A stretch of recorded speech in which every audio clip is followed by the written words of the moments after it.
Hello, hello, hello. Welcome back, welcome back, welcome back.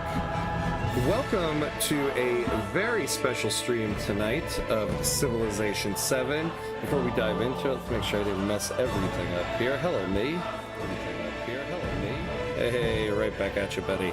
All right. Oh, ha. I almost didn't turn the sound down here. Let's do that. All right, let's see what we got going on here.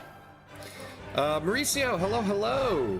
Hopefully, Civilization doesn't crash and burn. Yeah, hopefully. Glenn, it's a Friday appearance of Glenn. How are you, my friend? Good to see you.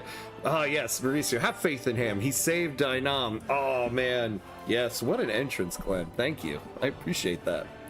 Jack, hey, you already know I'm here. That's right. That's right. We were able to do this thanks to my friend Jack here. He got me into this special closed feature workshop. So basically what we're doing here is Civilization VII has this like invited thing where they're letting people preview a new work in progress build of the game, where they're showcasing a whole bunch of new features. One of the biggest ones that they're showcasing that we're going to be doing tonight is that you get to play the same Civ straight through. And that's among many other things. And I've been playing it a little bit. They opened it up yesterday. The feature workshop has been up for a little bit, but they finally released this work in progress build to everybody yesterday. So I've been playing it a little bit yesterday and today, and it's really great. It's really great. It feels like the Civilization of old, but with all of the new graphics and stuff like that. So it is great. And so, yeah, it's only open for a short period of time. So tonight is the only stream we're going to be able to do with it. But we're going to explore it, and you're going to see some screens here that say work in progress and stuff like that. It is really great.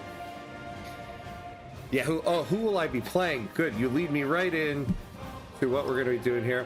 I'm playing the same Civ run that I have been doing since I was playing Civilization I when I was 8 years old. We're taking good old America, baby. You know it. Here's our first work in progress thing here. I played Civ since Civ 2 Test of Time. Nice, but I haven't gotten to 7 yet. I'm interested to check it out. It is great. Yeah, my first Civilization was Civilization 1. Way back when. My friend let me borrow it from him, and I played it until he finally got pissed and said, "Give me my game back." So then the first one I owned was Civ 2, and I played the hell out of that game. That is still one of my favorite games of all time. So we're taking Ben Franklin, we're taking America, but yeah, let's not click through too much. Yeah, Firaxis, I've kind of mentioned to just tell everyone that this is all heavily work in progress and not final. Yeah, they have like a Discord for it, and they're like, please, please, please, this is all work in progress. You're going to find bugs. In fact, part of the purpose of them giving this to us is to report bugs. So we're gonna find some stuff. There's also nested tooltips for all of us paradox lovers here. Oh, I just absolutely love it. Yeah, and all this new UI, right? So here's all the civs we got to start with. We're starting in the Antiquity Age, so we're going to be America. Oh yeah, so I guess we could change the age, but of course we're going to start all the way at the beginning with the Antiquity. And then, yeah, so normally you can only play as America in the modern era. So this frontier expansion that you normally get with America won't be available until the modern era. Oh, I still think Civ 4 is the best. I love me some recent fall mod in that one. Yeah. Yeah, it's so funny. Everybody has their favorite sim. Civ 4 is a big one, but everybody has their favorite. For me, it's Civ 2, man. Civ 2 was the best.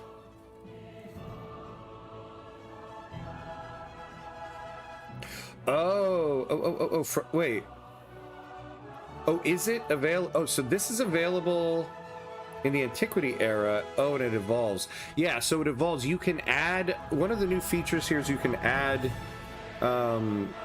traits from other civs into your civ, and you kind of earn them as you go. Oh, interesting. I guess I assumed because it said available in the modern age that we didn't get it here, but I guess we do. All right.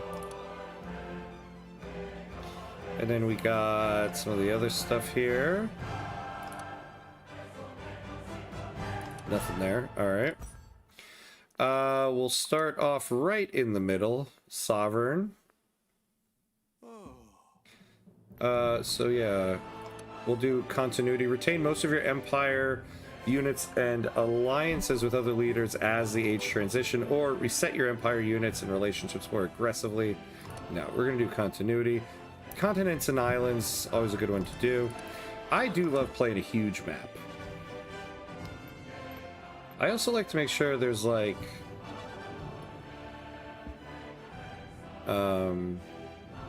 maximum number of AI players. How many can we add in? I mean, we'll keep them all random, but... is that the most we can add? Alright. Let's see. Associated Civilization Selection Historical. Yeah, I think we're good. Let's do it. Oh.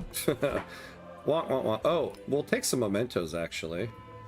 So I do always like to take... Yeah, 50 influence after researching a tech. So we'll take bifocals. And then I like to take the economic attribute. So we'll do that. I think that's everything, right? Alright, here we go. Let's launch. Writer, printer, and inventor, you offer your counsel to all who ask. And I do love Ben Franklin as a leader, which is so funny since he was never a president. And set your inventive But there's quite a few leaders in this one, like in Civ VII, like that, like Ada Lovelace. I thought that's such a cool leader to have in the game. And let us ensure that So first thing we're gonna do, because this is a work in progress, so we're gonna save our game in case it crashes on us. All right. All right, so we got some horses right here. We got some hills here. It looks like a good little spot. We're not going to search around a little bit. Yeah, I love the fact that it's not just country leaders. No, yeah, exactly. I do love that, too. I do love that. And then we got some tin over here. This looks like a good spot, so let's just do it. Washington, D.C., baby. Get our first scout going. Yeah. And let's just look at the map again. One thing, I put this game down for a very long time after I first got it. And one thing that I was reminded of yesterday and today is just how beautiful this game is. It really is a beautiful looking game. Welcome to the DMV. Oh, man.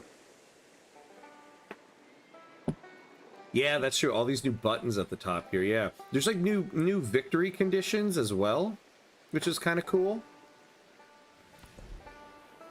Alright, we're gonna start... I usually start with pottery. Oh, here's our first instance of... We press K, and now we have nested tooltips.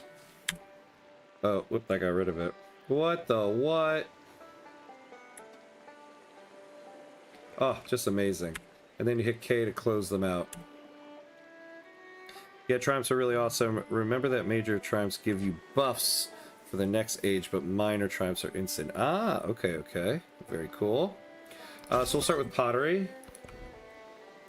And then we got our scout. Let's get us a warrior. Let's start with search. Alright, so we got a couple things around us. You can scroll through all the triumphs and see what you gotta do as well. Yeah, they have just a whole bunch here, and you can track them and everything. Yeah, we'll go through these in a second. Let's get ourselves underway, and then we'll figure out one of those on that list we want to do. Alright, so let's grow our city. We'll take this, we'll get the horses. So it's an empire resource, +1 combat strength for cavalry units. So take our little horsey ranch there. Alright, so let's send this guy out. We will want a second scout. Oh, yeah. No, I wanted, so Jack gave me a nice little cheat sheet thing to keep up. I was going to put that up, and I did not, so let me get that up there. Little cheat sheet for, like, all of the adjacency bonuses here. So here's one of the cool new things we can do here. So we can decide which of these advisors that we want to follow will give us, will pop up with like advice. I've been keeping all of them up because since there's so much new stuff, I want to know what's going on. It's kind of like you got to relearn the game in a certain way. Right, head out this way. So we got some rubies going out here. Yeah, super helpful for adjacency bonuses, so you can plan the cities out. Alright, so let's just kind of do like a circle around the city here to start. We got a little thing out here. Yeah, it is like miles ahead. Like, so what I was saying is, I think the problem I felt with Civ VII was that it didn't feel like a Civilization game, and I could never really articulate what exactly was going on with that. And this one, it does. Like, it just feels like a Civ game. Alright, so let's put our little guy out there. And maybe it's just the fact that I can be one civilization straight through. I don't know. Let's get one more scout, and then we'll build our granary. So I'll have this guy start scouting out down here.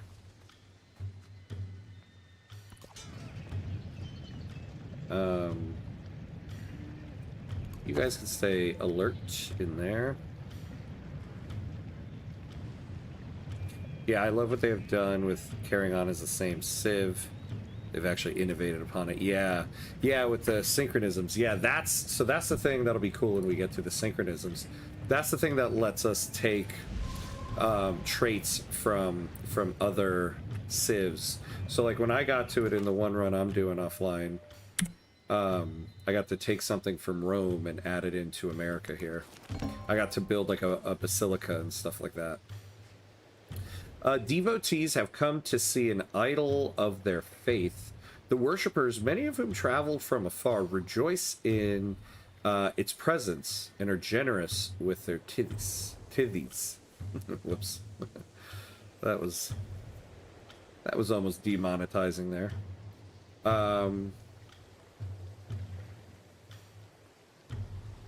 Let's see. Let's take the golds.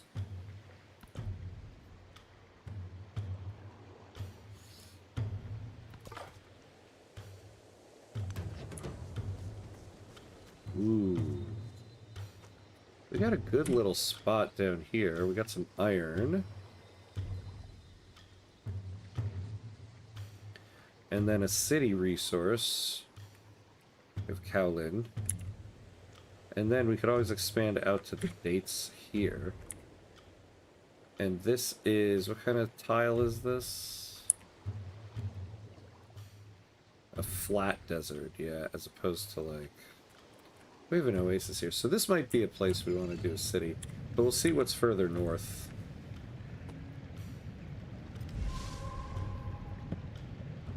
You have a volcano down here.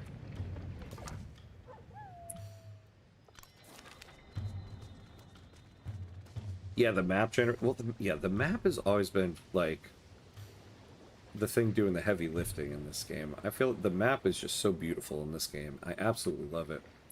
A beloved prophet has been exposed as a charlatan by followers who claim they were bled of all their wealth. They don't care about the money, they say, only justice. Get 100 gold. Or we get happiness. No. I want the gold because then we can just build stuff. And then we'll rest this guy. The charlatan is hauled away in chains while his former followers consider their folly. And so, because of that, let's see, what can we get?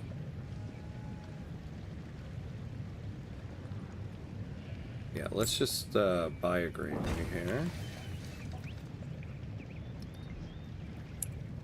There it'd be. And in the workshop, they improved the biome generation and resource generation to make biomes more unique. Ah, very cool, very cool. Yeah, see, that's the other thing that's kind of interesting. There's so there's so much changes. It's hard to really track them. I think you had mentioned this, Jack, at one point, that you feel like they're going to do like a relaunch of the game, which I kind of agree with. It kind of like all the things they're planning and this whole like closed feature workshop kind of feels like they're planning a relaunch here. So we'll do a brickyard.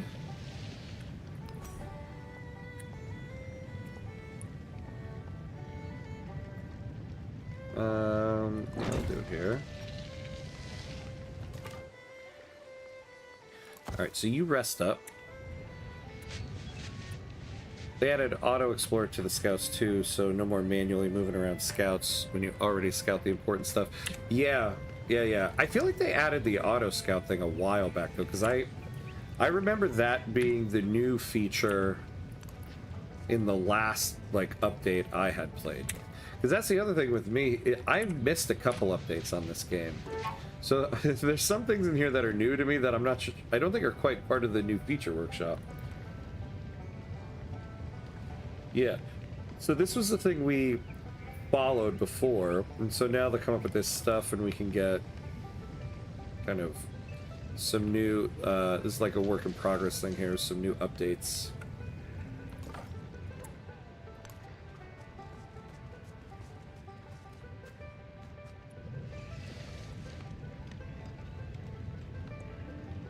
I personally think the game's in a great position now with these changes. It feels really great.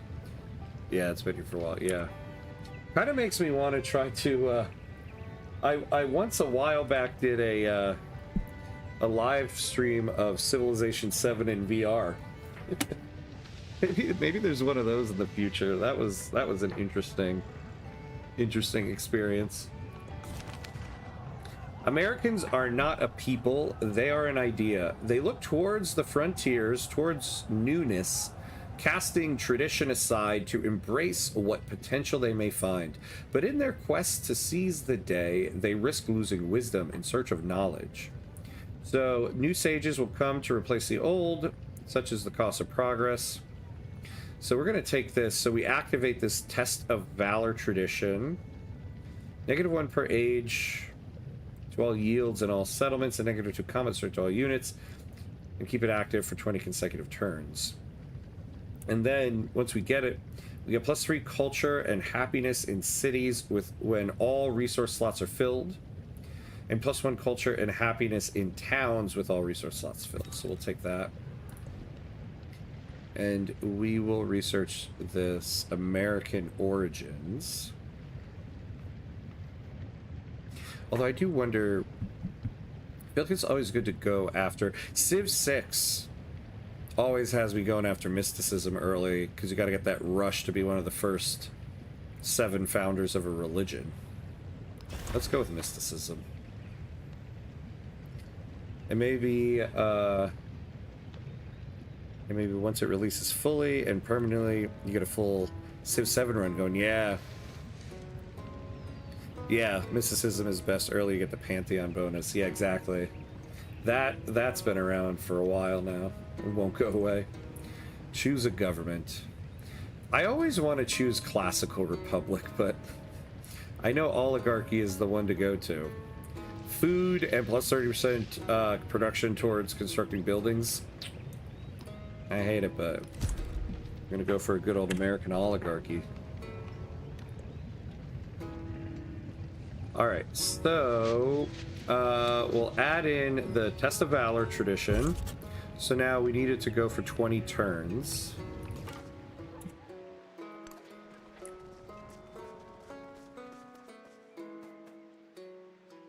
Yeah, classical republic if you want to build wonders, right? Or just good old-fashioned RPing. Do an RP.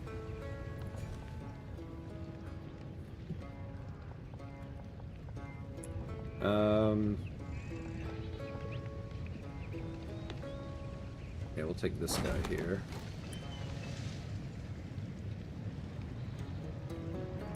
So we have some silk over here. Might want to get over there. You know, I didn't, all this time I didn't actually really pay attention to the fact that we got a big old smoking volcano right next to Washington, D.C. here. Maybe I should have thought about that before I founded the city. Probably should have gone down here. We got this cliff right here. I could have put an archer right up there. Coulda, woulda, shoulda on that one. Alright, so let's automate this guy now. Oh, you know, hold on though. We haven't done the search on this guy. Alright. You actually have quite a good city spot. Yeah, until this happens. That's what, yeah, that's initially what I thought. This is a good city spot. We're going to take it, but... Although I guess volcanic eruptions, you know, it does help you cultivate the land eventually. Hey, Just Ed Harris, what's up, what's up? How are you? I could be mistaken, but I believe your leader may have a point... Oh! To allocate towards a bonus. Yeah, you're right. I'm such an idiot. I took that at the beginning of the game. I took one of our economic point. I totally forgot about. Thank you very much, my friend. Yeah, +1 per age there. There we go. Thank you, thank you. You're not mistaken. I am mistaken. Alright, now we're gonna automate this guy. Which one is it? Pet the dog? Oh, you gotta do that. What does that do?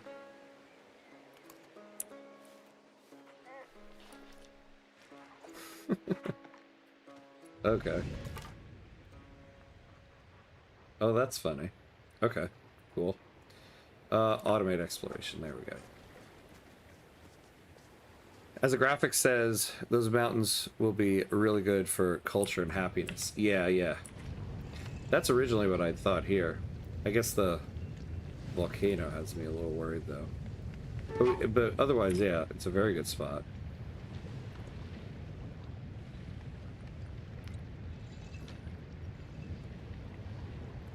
Yeah, my pleasure. Thank you, thank you. When are you going to stop resting over there? What do we got? 56 gold, so we're not gonna... Yeah, we need to build another... We need to build a town here. Oh, look, we got this over here, too.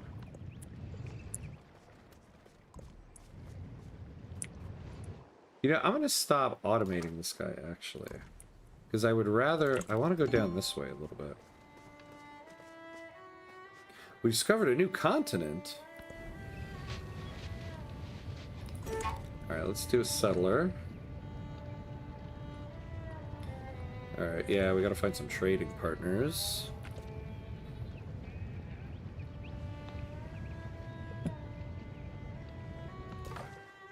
Alright, this guy's back. So let's automate you. Oh, but you gotta pet the dog. They were your lookout.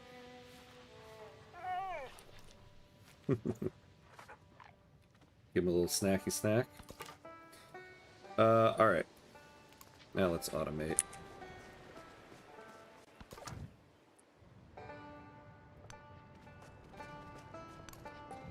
We got this nice little lake here. The caged bird watches butterflies with envy. Alright. We'll go to irrigation next. Get another settlement limit. We got the garden. No, go to writing, actually. We'll go to writing, sailing, and then irrigation.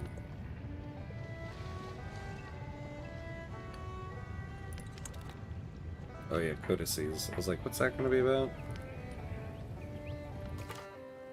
Yeah, I know. Auto Explorer is really nice. That was such a great feature when they added it, because I feel like at the beginning of the game, I want to do it manually and kind of explore around, and then eventually it's just like, just go find me stuff. Take your dogs and just go find stuff. Alright. Do we really want to fight this guy? I don't really care.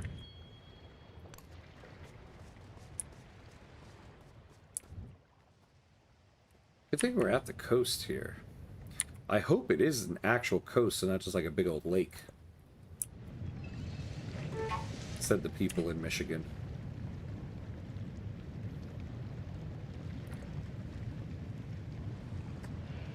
Alright.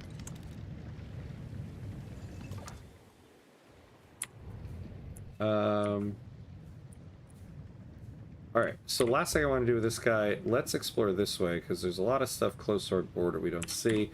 After we explore a little bit here, then I'll automate this guy. So let's just have you come all the way back over here. Oh, just found a wonder in your game. Very nice, very nice. What leader in Civ are you playing with, Jack, while you play along? A squalled lion named Jovius has developed and is head to the west. Uh-oh. Exactly the same as me. Awesome. America in 3450 BCE. Oh, we found somebody. Đêm nay ngọn gió mát trên đỉnh Firaxis và dòng chảy êm đềm tĩnh lặng của sông Hồng. Các ngươi đến đây. Friendly greetings, friendly greetings.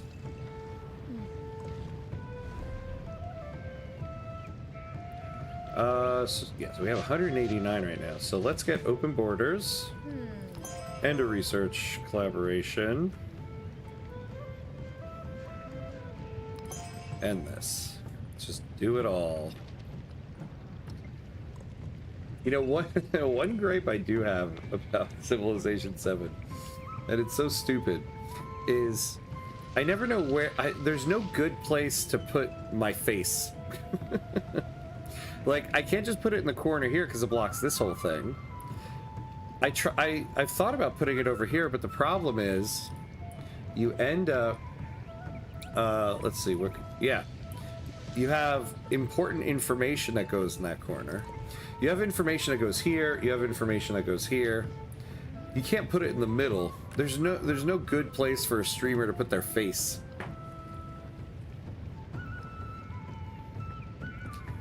Yeah.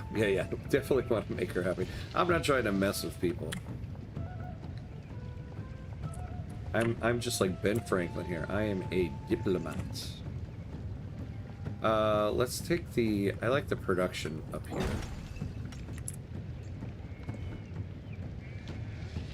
Alright, so we got a settler. Let's get a slinger. We need some ranged units. Alright, so where do we want to take this person? Yeah, see, that's what I was thinking. I was thinking we go down here. So we've got these 3 resources down here. We're out of range of the volcano. And there's nowhere else yet. Like, maybe over here would be another good one, but I feel like this is the better place to go to first. Hey, Super Frank, what's up, what's up? First of all, your face cam should be a hexagon while playing Civ. Yeah, I wish I knew how to do something like that.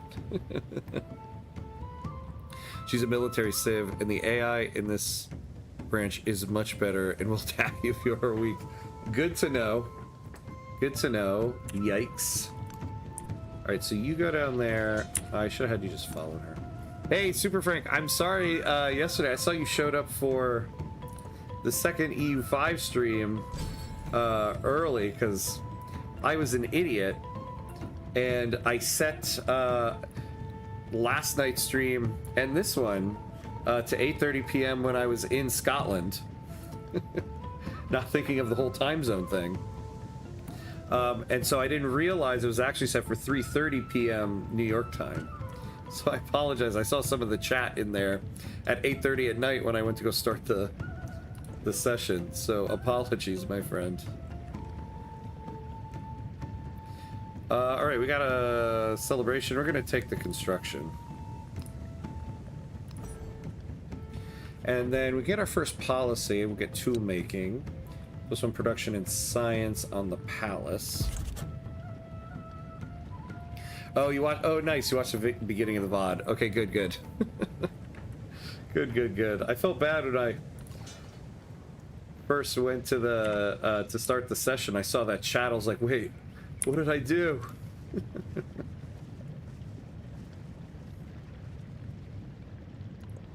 Although it's a good thing you guys had mentioned that. Otherwise, this stream would have also been set to 3:30 p.m. today. So because I was able to change this, so thank you. All right, let's get. So we got the one slinger. Let's get ourselves a saw pit.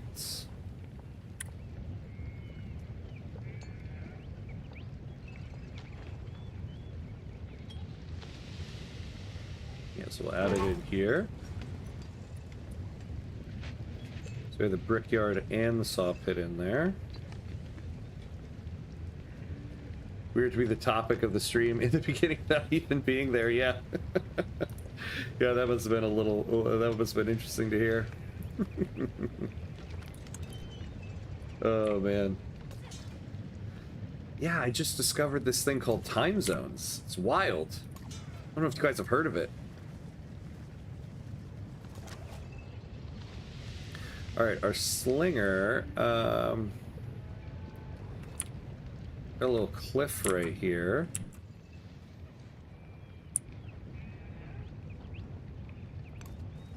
Keep them here, in case we have some ships show up. Normally I like to keep them in the city. Oh, I didn't realize that was a scout in there. Alright, well, we'll move them back in next turn.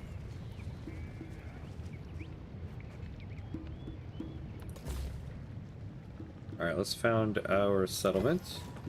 Philadelphia. It's always sunny in Philadelphia, especially when you have an active volcano right next to you. Alright, what do we want to take here? Yeah, we'll take this. It'll get us closer to these two resources right there. This little guy's making me nervous. Where do we have a city?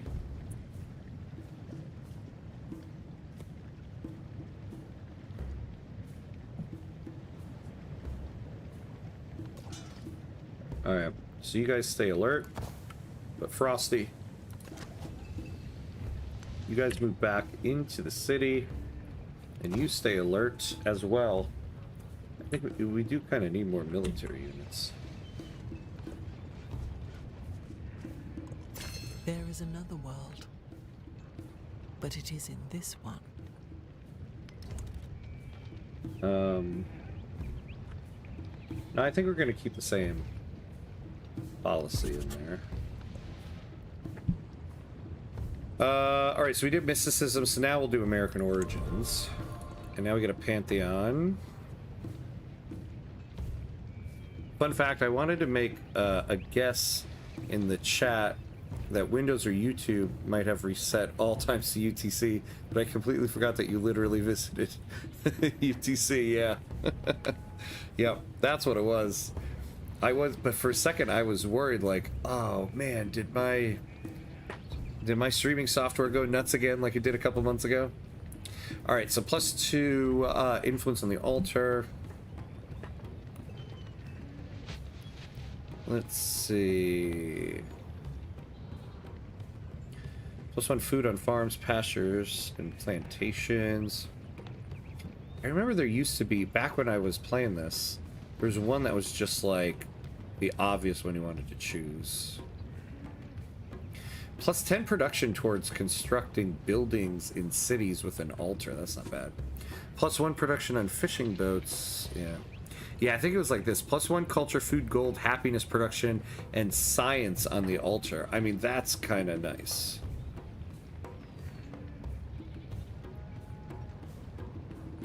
I think we're going to take that.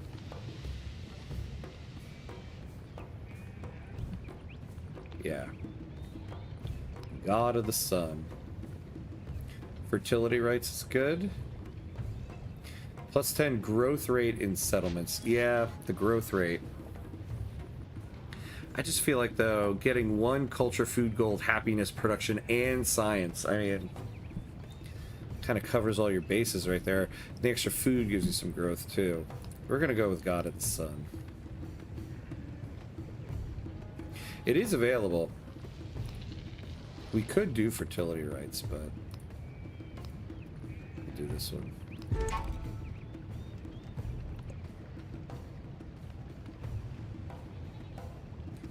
Okay.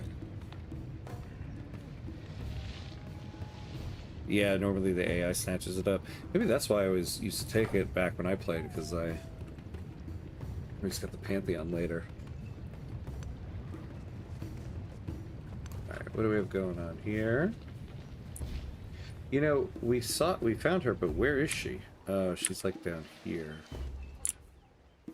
Oh, I see. We found them here. Okay.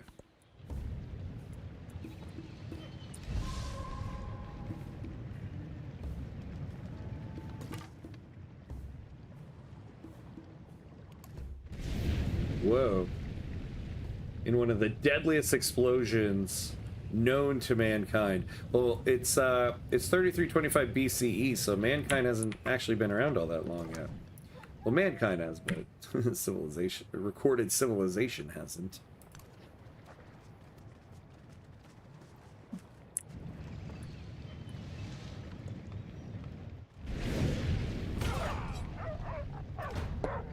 Ah, you jerks. Don't you see we have cute dogs with us?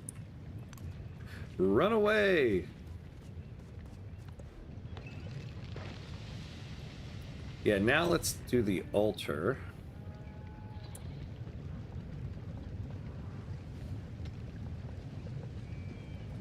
Let's see. We'll put the altar right here.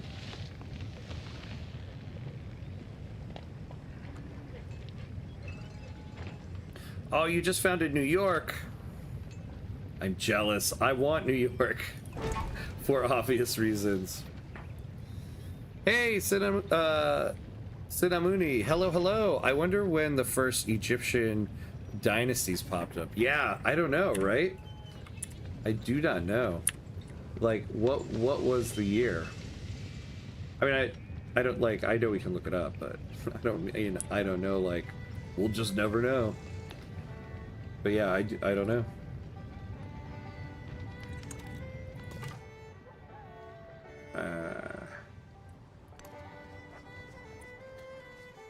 Look at this.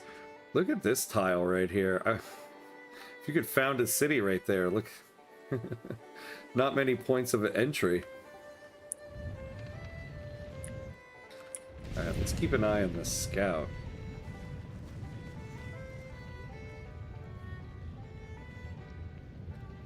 Wikipedia says around 3150. Ah, so we're even before that.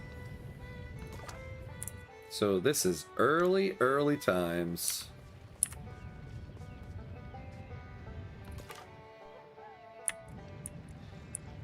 I don't want to go around there. I think we'll go up here, see what opens up, and then we'll automate this guy. The spoken word conquers all thought, but the written word commands it. Okay. The library is stocked, and all citizens may read what they like. Well, to a point. Franklin has carefully curated what is available to match what his people need. So we get some science. We build a garden. We get some culture if we build a monument. Let's take the science.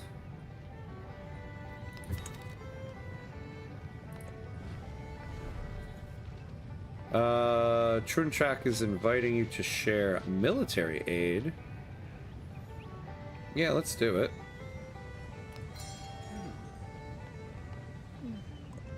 Stay happy with us. All right. Let's take sailing.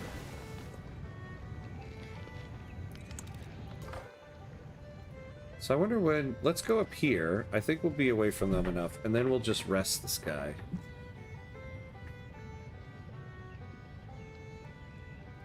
Written word. Yeah, 3250 BCE. All history went crazy in this timeline. That's right. Hey, we never know. Maybe the written word was around back then. We just lost it. Think of all the things that have been lost. Oh, here we go. We might have a city-state somewhere around there.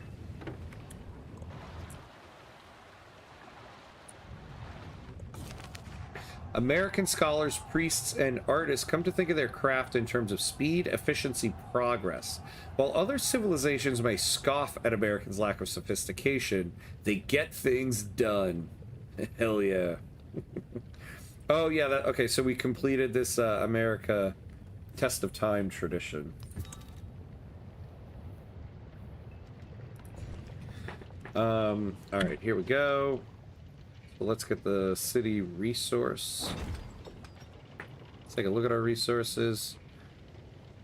So we get +2 food to the capital, +4 food in any other city. Before I place it, so where can I see that Test of Time thing? I think it's in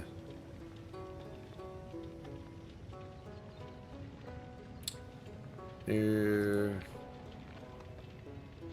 No, not this, not this.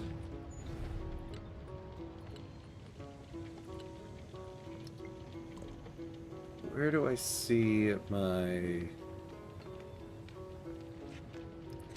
Here's what I'm looking for. +3 culture and happiness in cities with all resource lots filled. +1 culture and happiness in towns with all resource lots filled. So we're gonna put that resource in Philadelphia here, because that will... Oh, we can't. Thought I was gonna be able to complete that. Why not? Oh, it needs a city. It needs a city. Okay. Fine. We'll put it there.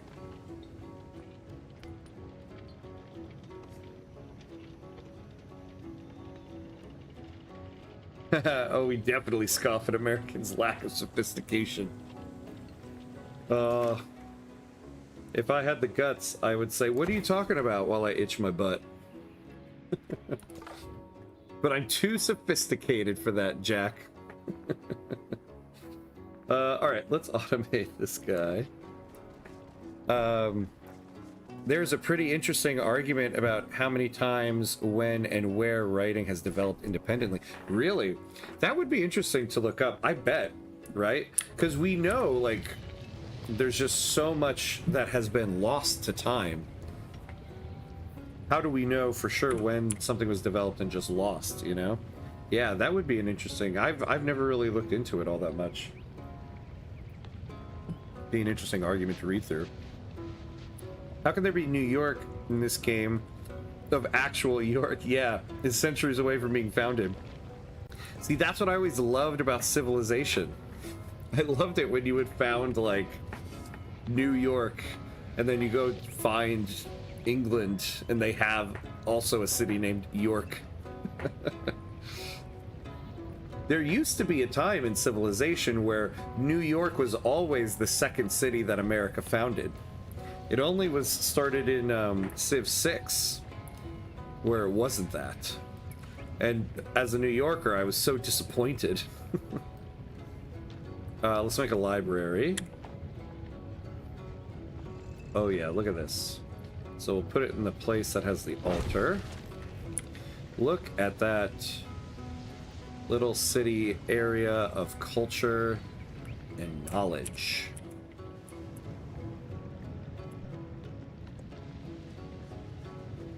The beauty of Civ, exactly, exactly.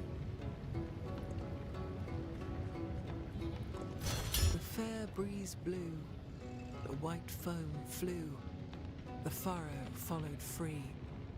We were the first that ever burst into that silence. I do love listening to this one. Of all the things that she reads in this. Alright, tech. So now we'll do irrigation. Oh yeah, the military victory scoring. And this Civ is particularly beautiful. Yeah, this is, I mean, it's one of the things I do love about Civ 7, actually. Civ 6 was kind of like cartoonish graphics, which was fine. It was cool. It's a little different than what other Civs before it had been. But this one really went with trying to, like,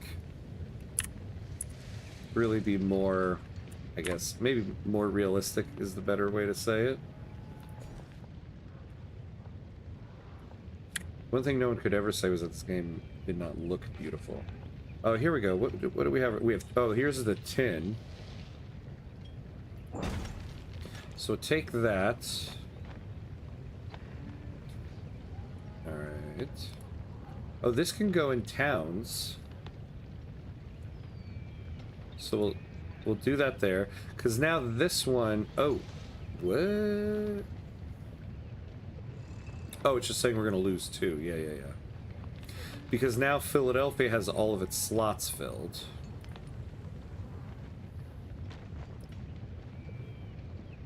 So it's going to get that additional bonus. And we can do another town, so we should. I like to think what of our current culture will be lost and forgotten in 100, 200, or even 1,000 years. Yeah, stuff that we think is central to our way of living might only be a tiny speck in the bigger picture. Yeah, wow. That is so true, right? It also just seems like so much of our culture now is so digital. It just seems so easy to lose, you know? As opposed to something written.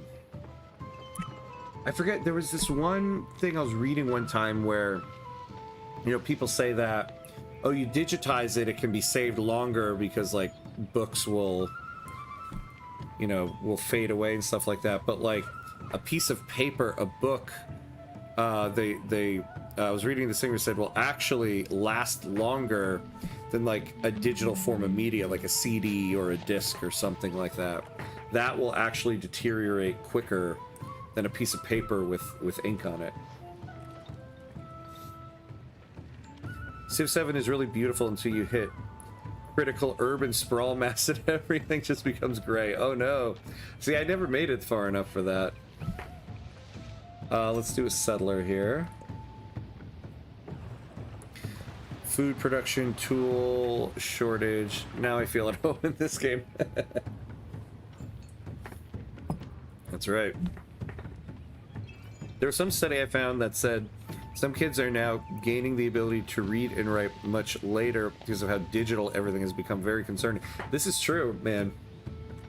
I don't know. I feel like my daughter is at the age where she's learning to read, and I guess the other thing is I don't know, like, at what point you should be very capable of reading, but I'm always so worried for her. I mean, I think she's doing fine. But yeah, it's like everything is so digitized and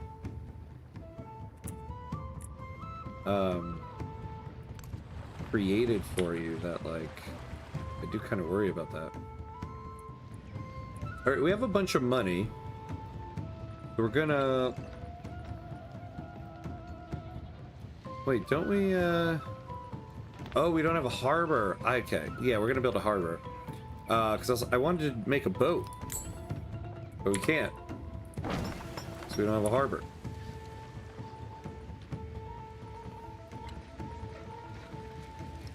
But now we do.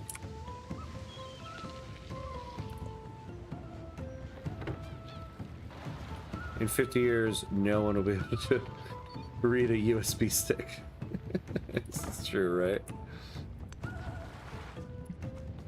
I mean, it's crazy to think that, like, there's kids that don't know how to actually write cursive. So they don't really know how to just sit and write something out quickly. True Track is inviting you to start a research collaboration. Sure. Let's do it. She likes us now.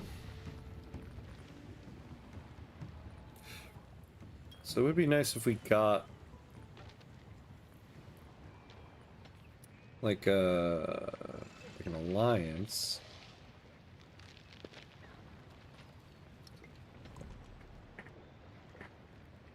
Hey, Outer Signal, what's up, what's up? Didn't know this was coming up. Civ VII, yeah. And oh yeah, bring back books. Yeah, we're doing, this is a special session where I was invited to this closed feature workshop, so we're actually playing on a work-in-progress version of the game that the devs, like, have invited people to. So some of the stuff in the game here you'll see is like, yeah, like work in progress. And so they're testing out all the new features that they're going to release for the game. Apparently they're planning a very big release of revamping the game. Let's make a galley. Oh, just did your first triumph. Congratulations. Congrats. Yeah, that's right. We got to track one of ours here. What do we want? Have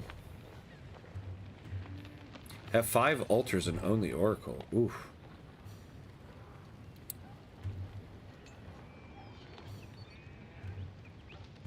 Ally with 3 leaders, maybe. Have 8 Silk Roads. I want to do that. I'm just going to track it because we're nowhere near it, but I want to do it.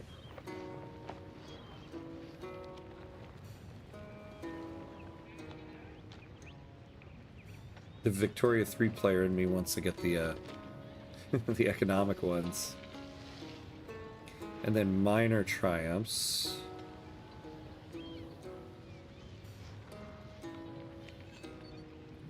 God, yeah, the thing is there's so many of them I don't even really know what to do.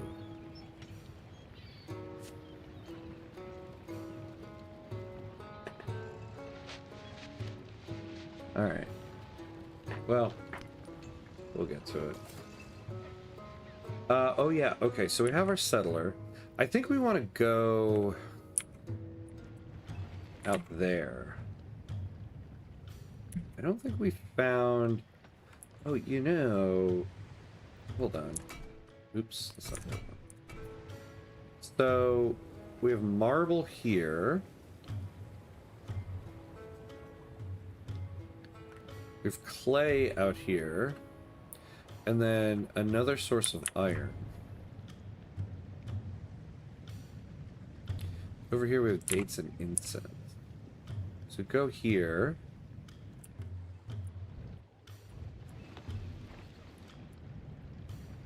And I might go up there. But I feel like if we don't take up here... Is this... No, this isn't her. There's somebody over here. We gotta go look over there. I think I'm gonna go out here. You know, we need more military.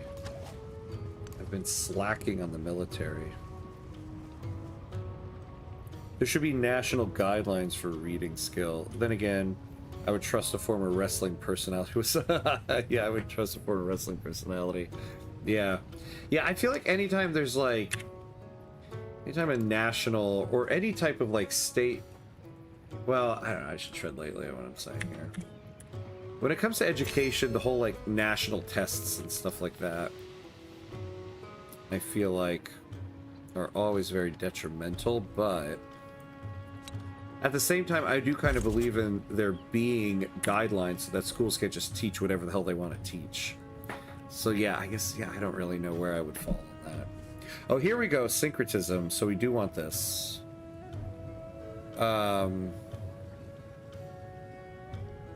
Yeah, let's get that first.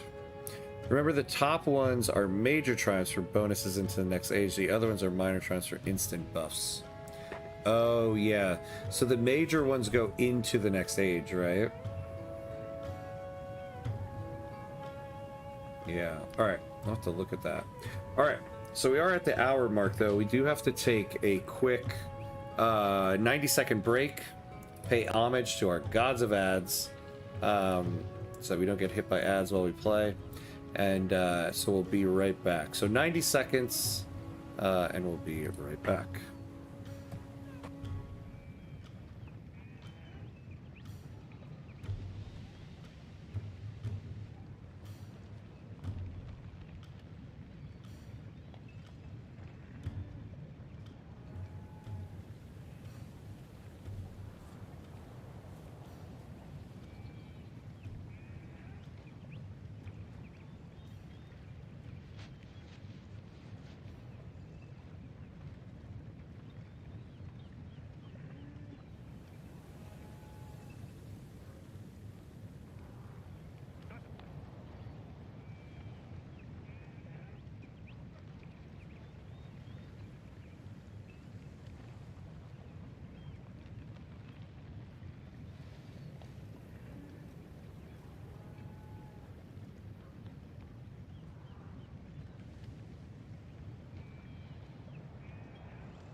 All right, and we're back, and we're back.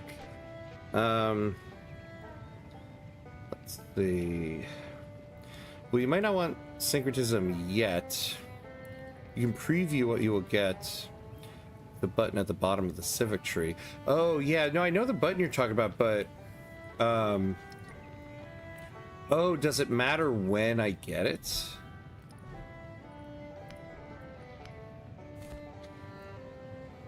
So here's one of the new things here. So we're researching syncretism right now. And so when we get it, we get to take, we get to, well, not take, we get to add one of these things into our civilization. Interesting. Okay. Well, I guess we'll see.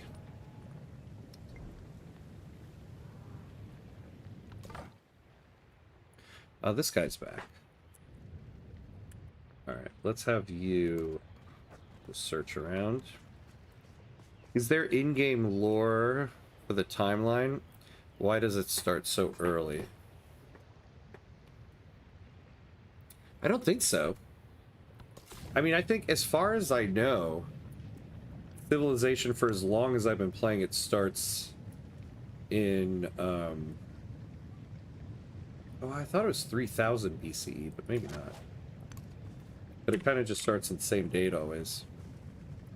Civ doesn't go off the date, it's just there as a general representation. But it's not a historically accurate game. Yeah, that's the thing, you know. It wasn't until I started playing... Oh, you know what? We're going to automate this guy now, too. Wait, what? There is a discovery nearby? Oh, can this guy get that? Oh.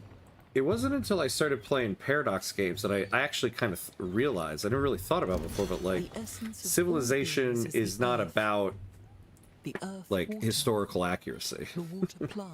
I don't think I ever thought it really was, but I never really thought about it until I played Paradox games, which are trying to be historic simulations.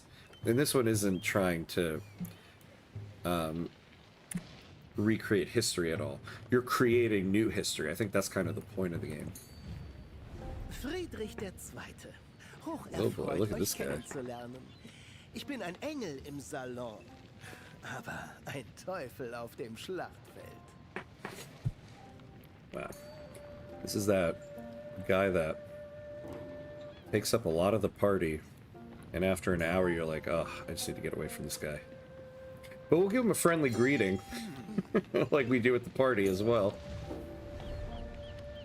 But we'll do open borders. Leader of the Roman civilization, alright. We don't have any, we haven't found any city-states yet, so we might as well use the influence. We'll do the research collaboration.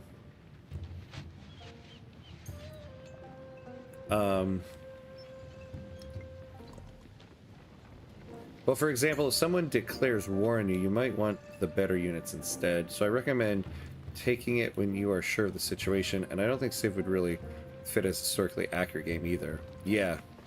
Yeah, another military Civ. I really need to start building up the military. We're going to do bronze working. We're going to do another warrior.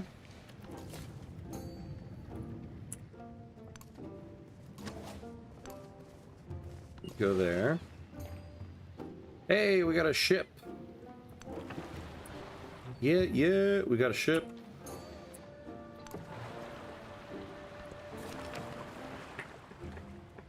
Shell collectors have found a series of strange shapes beneath the waves. Low stone enclosures crumbling among coral, once used to trap schools of fish with the rhythm of the tides. So we got plus 30 food, plus 15 production. Oh, wait, I didn't lose the thing, did I? Oh, discovery choice. Okay, good. Oof. I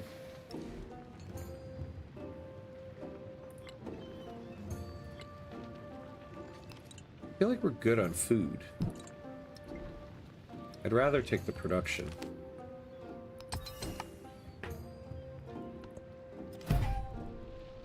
Civ is historically accurate. The world starts in 4000 BC. Oh, 4000. Yeah, that's right. That's where we were.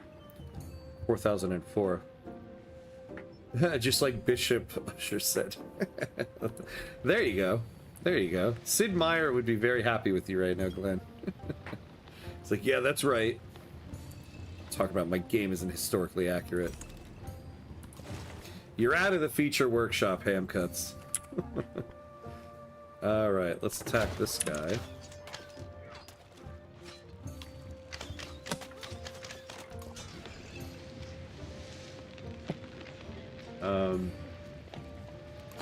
So you guys stay frosty. You go back up here, and now let's automate you. Alright, we go right back out there.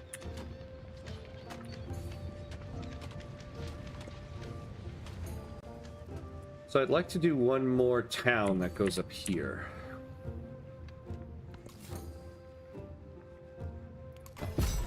Baltimore.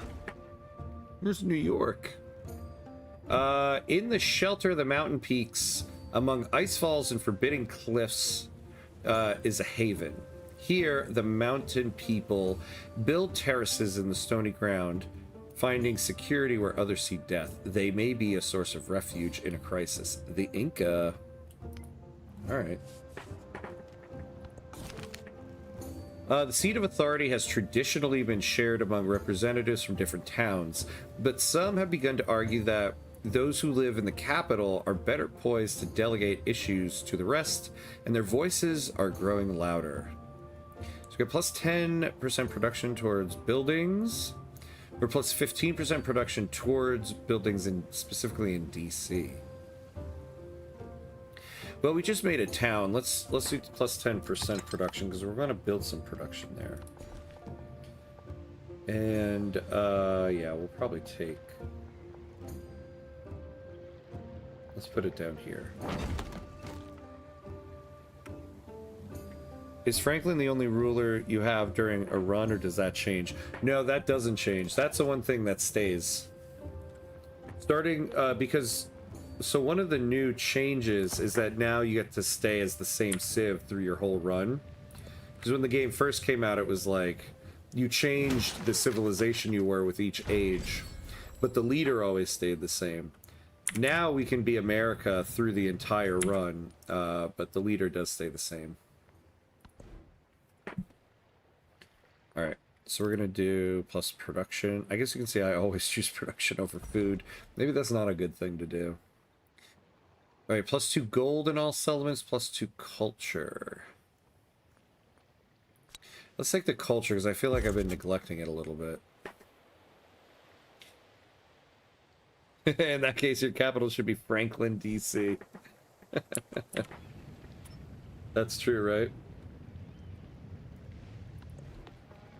Where would he really... But then we have Philadelphia right down here. What would Ben Franklin do? Frank, would he be a man of Franklin, DC, or his beloved Philadelphia? Let's do one more warrior.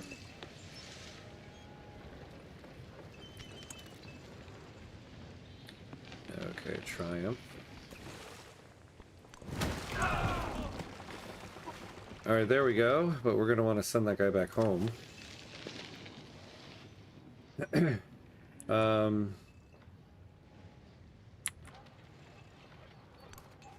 So let's keep you out here.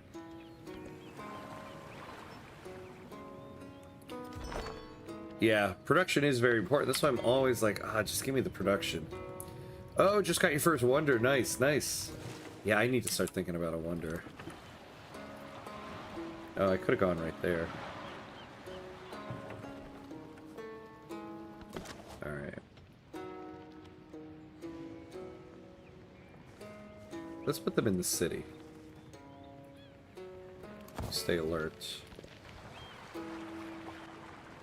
Don't know. I only know Franklin as the guy who flew kite in a thunderstorm. Yeah. Yeah, he's such an interesting character because he was such a central figure of the founding of the country, but was never like officially a politician or anything. I guess you could say he was a diplomat. He was a diplomat during the revolution, but never sought to be like the president or a senator or anything like that. It's very interesting. Share military aid. Oh, we don't have the influence. All right.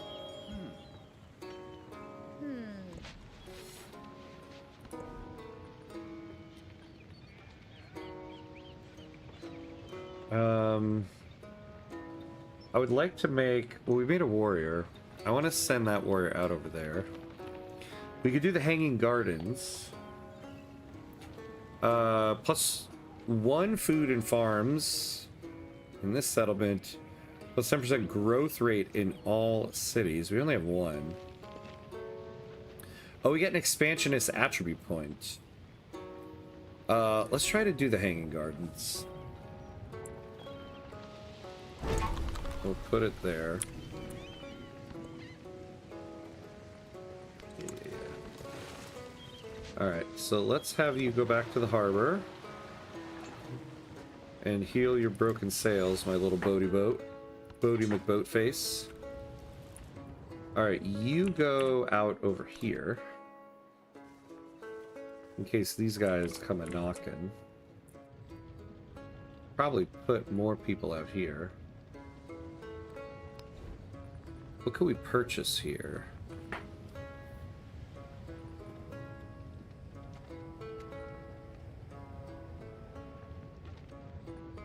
Yeah, we should probably get a granary going here. So we'll do that.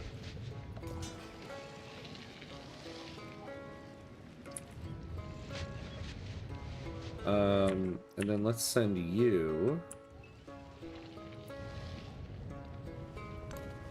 down over there, so we got another unit down there.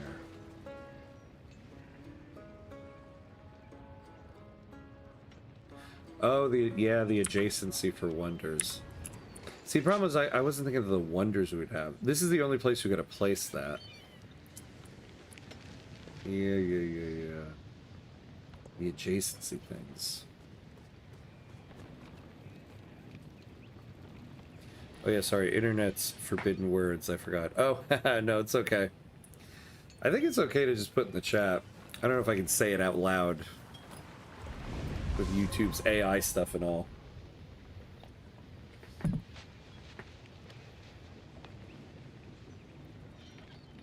Wonders give adjacency bonuses to everything: science, culture, food, gold, happiness, etc. Well, so that means we should be getting an adjacency bonus to our harbor. This tin production. Oh, well, we have our altar and our library right next to it, too. Yeah, look at that. We're getting 5 science, 4 happiness here. Oof, we're getting 4 production now. That's nice. Oh, we don't seem to be getting much adjacent bonus from the harbor, though.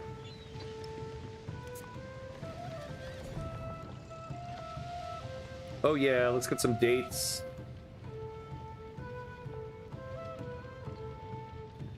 Right? Oh wait, no.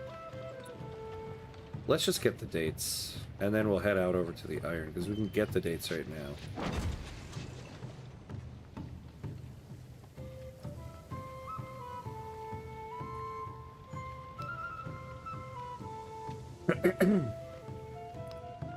So put him in Baltimore, because that'll complete that. Oh, I mean, I guess it would be nice. Yeah, that will up their food, though. We do kind of need that. And then... yeah, then we'll go right here. Oh, I think I might go to bed early today having Civ. Yeah, thanks for stopping by, Super Frank. Always good to have you on stream here, my friend. Good to see you. I'll see you next week. Get some rest. Some well-deserved rest. I'll see you next time. The harbor is ageless, so it doesn't get adjacent bonus. Oh, as it only serves To boost rural districts, i.e. ships. Ah, gotcha. Okay, okay. That does make sense. Oh, okay. Next time Baltimore expands, we need to expand down here so we can grab these two things.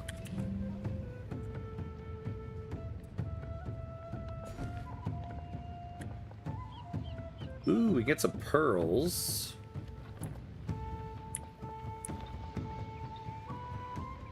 Yeah, let's take the pearls. So we got pearls, so that's giving us +3 happiness to the capital, +6 happiness in any other city. Not bad. Ooh, let's save.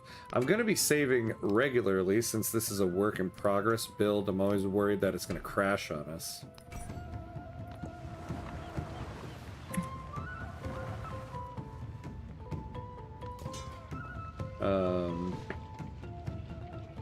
Alright, so this guy's here, so... Where are we gonna put this guy? Like...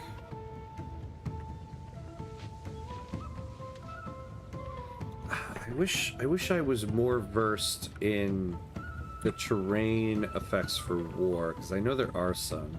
Well, it wouldn't be good to put them there. If anybody's gonna attack us from down here, they gotta go around these mountains. So actually, we'll put them right here, and then we'll fortify them.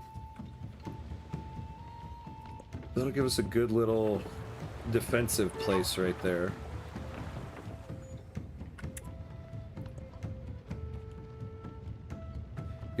Our capital's full of beauty.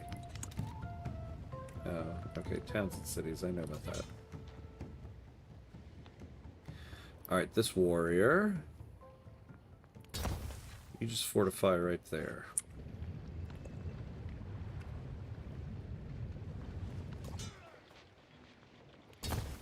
You fortify right there.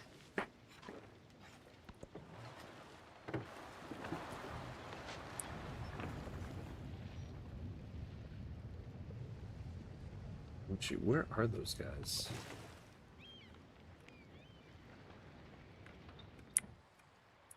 Alright. I want the boat guy to start going down that way. So you go down this way.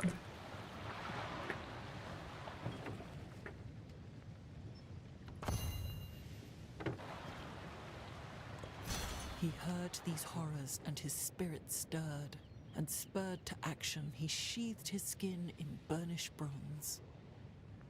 Ooh. Epicness. Okay. Oh, masonry, yeah. So let's do masonry. We need to get some walls going. Now, I wish I knew these guys are, like, friendly or not. They don't seem to be attacking me.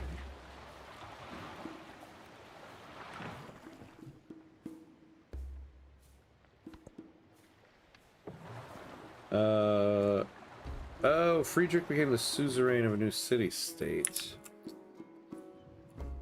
You know, where's our scouts? Why aren't they going out that way? What happened to them? Wait, did we lose our scouts? You know, you take your eye off those guys for 2 seconds. Oh, there's one of them. We had a second one. Oh, there he is. What are you guys doing out there? Alright, you can't be trusted anymore. You're gonna be micromanaged.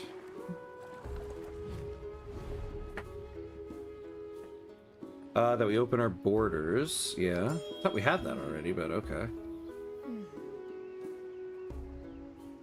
You won't have lost them. The game alerts you when they get in danger and automatically cancels the automatic exploration. Yeah, that's what I thought, right? I was like, there's no way we lost those guys. Alright, good. No, they were just being lazy, doing stuff I didn't need. See, look at this. Look at this map here. Doesn't that look amazing? I need to stop waxing poetic about the map in this game. I feel like I do it a lot, but I just can't help it. Oh, this... Okay. Yeah, look at that. We got +1 food because it erupted. You know, I feel like our cities are in a good spot. It's like our whole civilization is built around this one volcano right here. All right. Oh, yeah, that's right. So we want to take this spot. Yes. And now we got these two things in our borders. That's excellent. All right. So I want you to go up here. So you just start exploring the coast. What can we do with this guy? Do a local festival. Okay, good.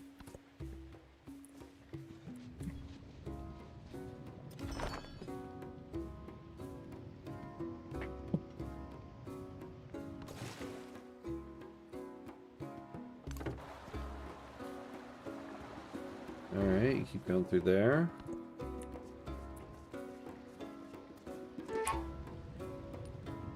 So how does our military compare here? You know, we need to get trade going too. Ooh, True and Track's got a lot of science going. Yeah, we're really far. I need to start boosting our culture here. You know, I thought I used to tell you how your military compared. Maybe not anymore.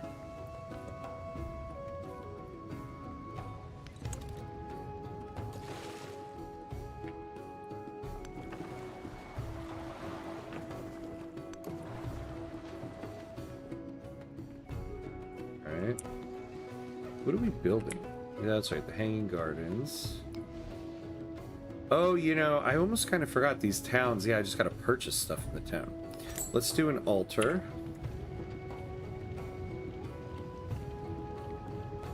I'll put it here.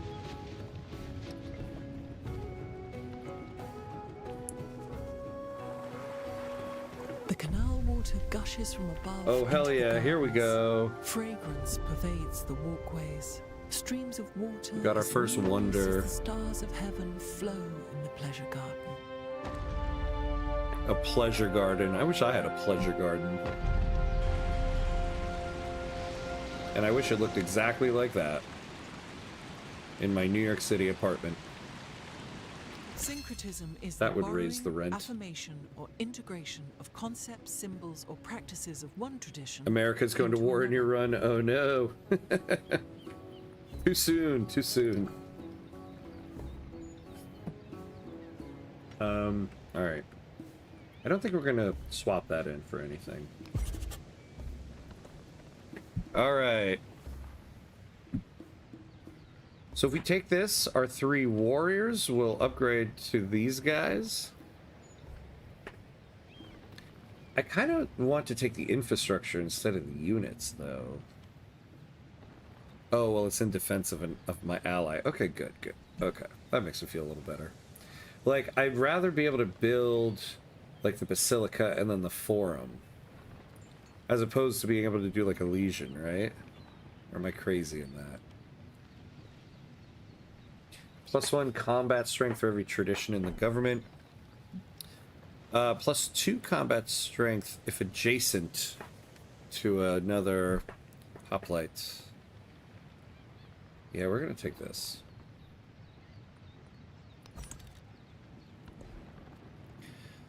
Alright, alright. Oh, yeah, let's do discipline.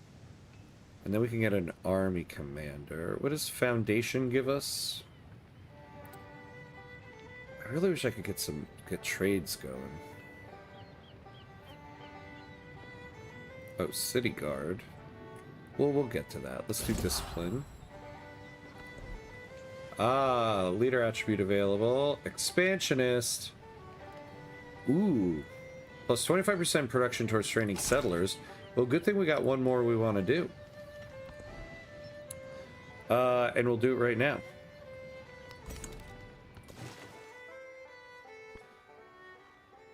Ooh, stalemate. Do it. Oh, that doesn't look good.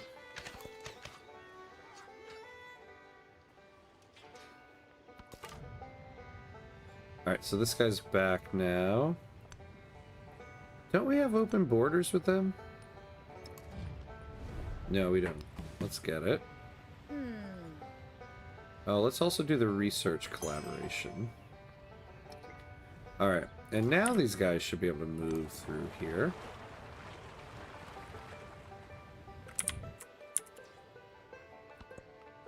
Are you gonna defeat my boat? Don't defeat. Oh god, we're stuck. That boat's screwed. He was the first to construct a wall, 80 miles in length, which was to separate the barbarians from the Romans. Imagine being known as the first person to build a wall. Like, you'll never believe what this guy built. He, like, put some bricks on the ground, and then he just kept putting bricks on top of it. Until, like, I couldn't see his face anymore. Genius. I was born in the wrong time, man.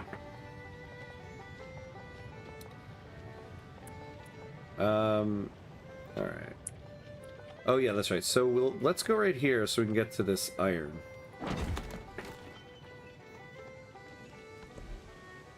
And then, will currency give us what we want? Yeah, we gotta market.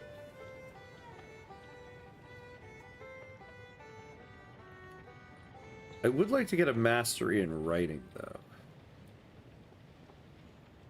Gain a technology from... Oh, let's lock the tooltip. Why not, right? Gain a technology from the target that you have not researched. If the civilization has no eligible technology, gain science instead. No, let's get currency. I have a very powerful navy in my game. Really?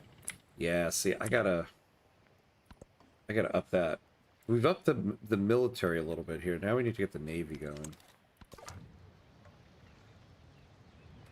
Alright, so I want you to start exploring all this stuff.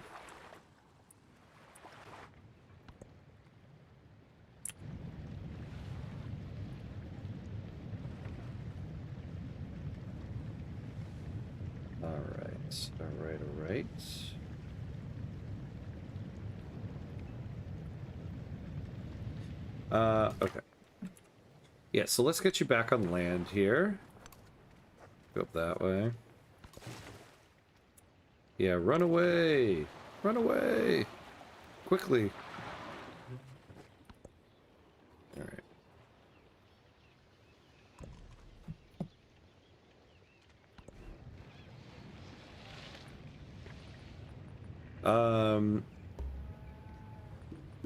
God, I feel like there's just so much to build now, but I do want to get walls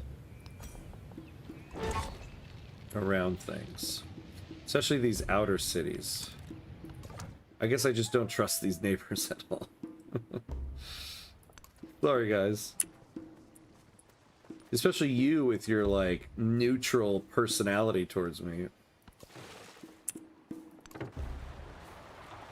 Alright. Okay, so, yeah, we want to send this person up here. Although, I do want to send a military unit with them. Yeah, we don't have enough to build one.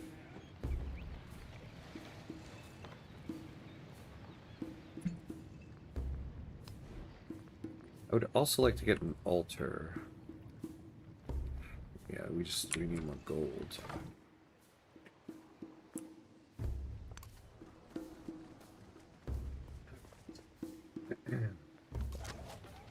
If this doesn't end up being New York, I'm gonna be pissed.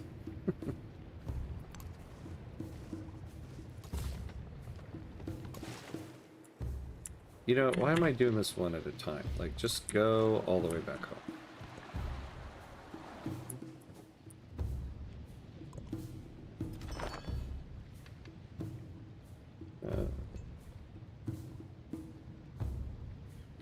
Let's change your relationship.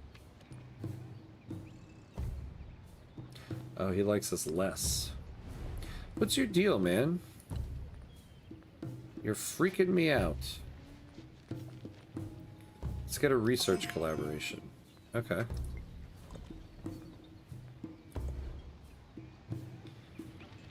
Alright, so we have that. So we, yeah, maybe we do the barracks, because I want to build more units here. Land units trained in this settlement will spawn at this building's location, and plus 10% production towards them.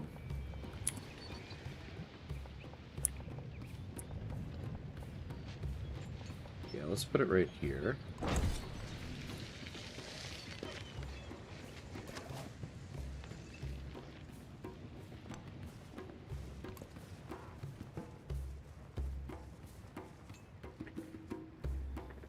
Alright. Uh-oh. Go away from that guy. What's the other, oh, scout doing? Oh, they're up there. Okay.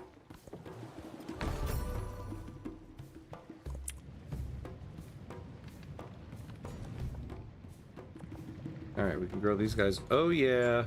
So we can get bonus resource plus 4 gold. City resource plus 10 science. Let's get the gold right now.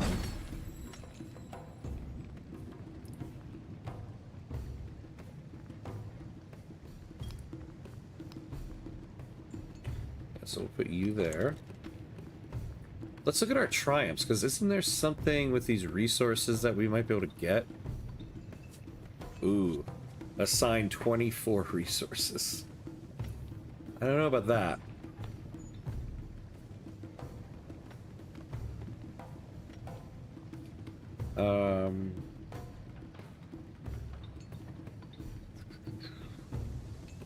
Anything else here? Anything else? I have 18 empire resources. We only have 1. Alright, well, let's track this. Why not? And then I feel like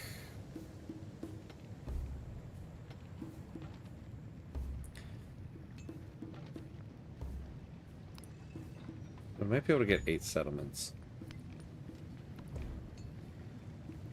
Yeah. Another We Love the Council Day. Okay. Oh, good. We got another policy slot. So we got all our policy stuff in there.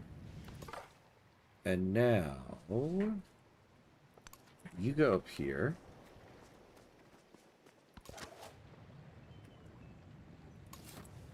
Alright, let's go New York.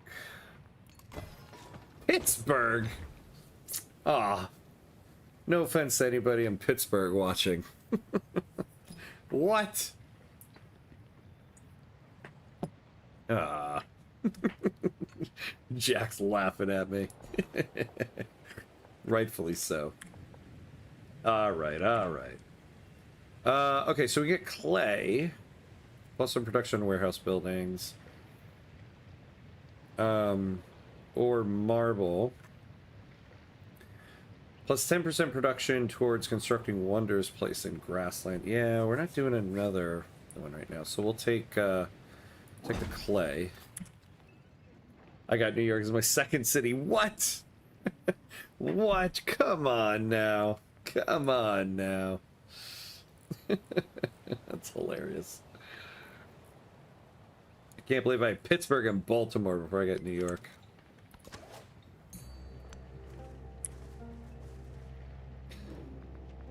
Oh, we can... Oh, look at this. We can upgrade our slingers here. Let's do that.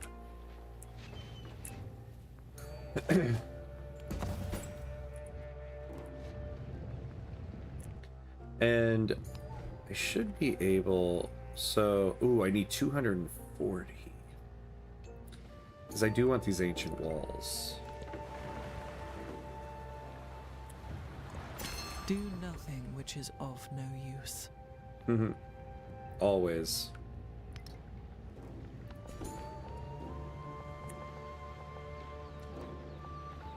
Oh yeah, we do want to get silk here. So let's take this spot. Yes, and that'll bring silk into the fold. Oh, we also do have marble over here.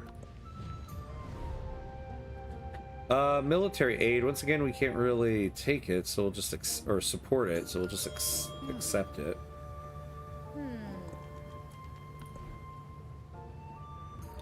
All right.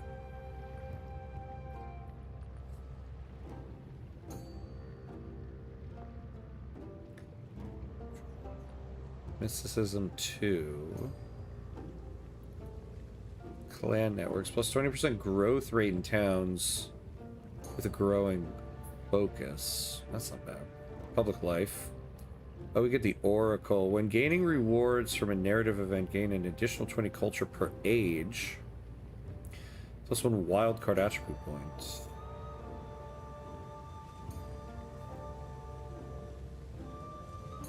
Oh, here we go. Code of Laws gives us Merchant.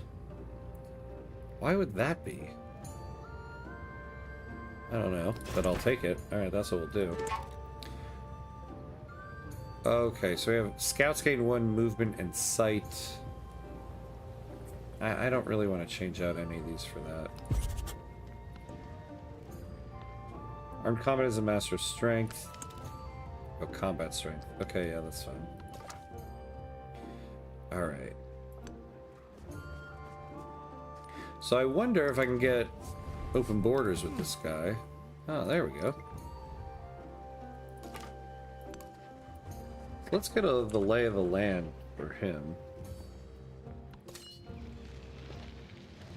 Hey, we got ourselves an army commander. Woot the woot. Oh, yeah, we don't have any. Alright. So you just stay in the main city there. I would like to get an altar. Alright, we'll wait for next turn. At least we can put walls around Baltimore. I just don't trust this guy up here.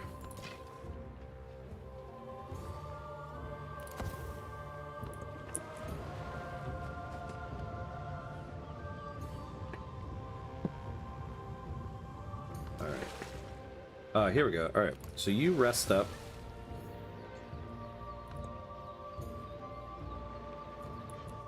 Yeah, like if I get walls here and up there, feel a little bit better. Okay. Now I want to build a monument because I feel like we're really slacking in culture, despite what my advisors are telling me.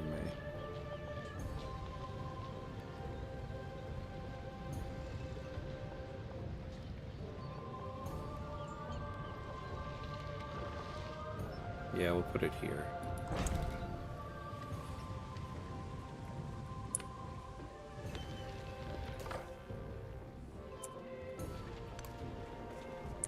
Roma. Okay. Sorry we stole one of your traditions.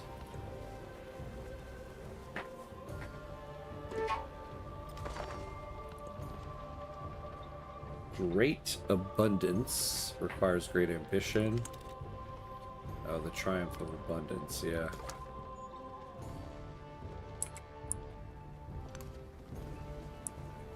They must have a city down here.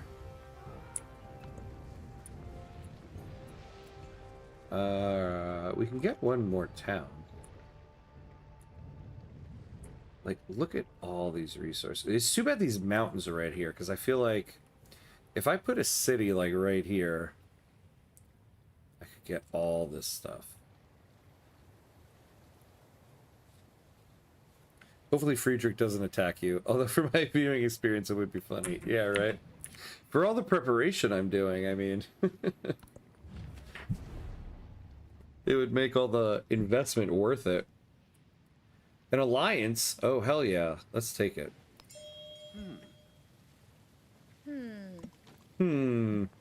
Well, there was a triumph around that too, right?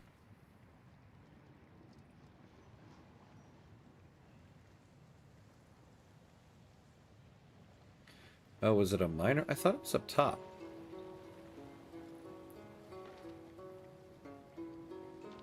Oh, here, yeah, ally with 3 leaders. Let's track it. Oh, I'm supposed to build a garden. What did I end up building? Oh, I guess we're done with it. Duty to one another is duty to the self. Diplomacy grows more powerful with patience. Oh, diplomatic attribute point. Nice. Alright, so let's build a garden.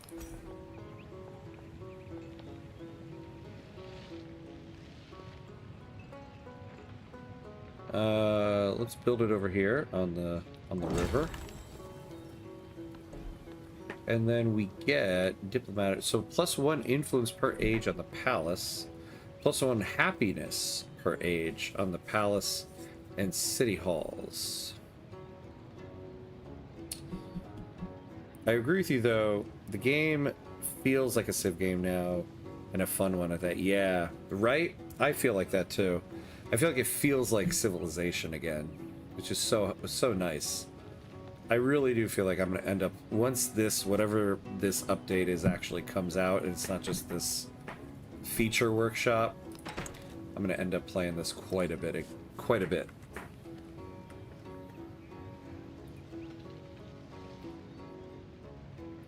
Alright.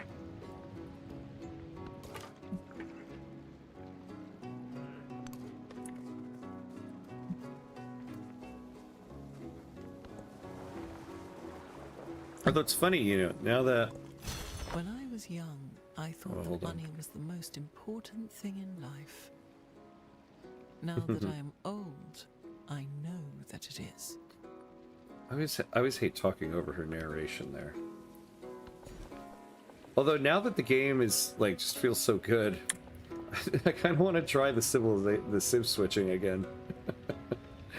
I feel like the devs just would like want to punch me in the face for that.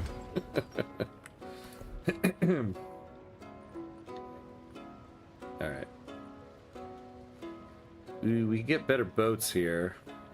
Now, I do want to get mastery in writing here.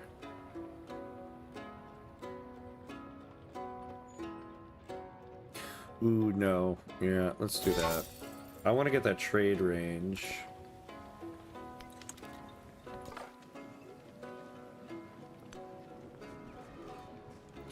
And hopefully once all these big changes are done to improve the game, they can start expanding the content more. Yeah. Well, what's cool is you can do it dynamically, so you can choose to switch or stay at the end of the age. Yeah. And it's not a setting you have to decide at the start or anything. Yeah, I know. That's, I think, really cool. Because that's the thing. The games, like a full run, does take some time. So you'd hate to like get into it and be like, actually, I would like to do that, but too bad I already set the options.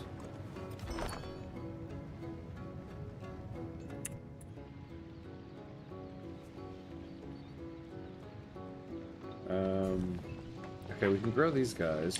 Oh, so now we can finally get that iron. +1 combat strength. Oh, look at the little dancing ocean tiles to the right of this thing there. +1 combat strength for infantry units. Yeah, we'll take that. Get our little iron field there.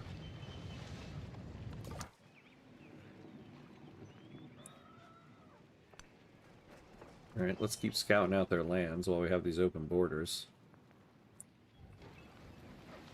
Oh, we got tons of money. So we'll build the walls. We can actually build more. Build a granary. We need one in all the cities, to be honest. What's it going to cost here? 223.60. Okay.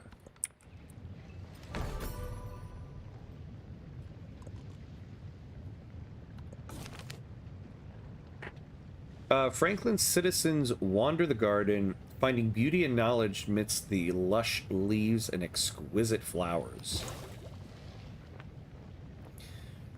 Silk roads. Oh yeah, so we have to have 8 trade routes. The Colossus. +3 resource capacity in this settlement and an economic attribute point. Wait, so do I not... To do trades... Is it not a unit? Alright, where's... Let's go back to our advisory council.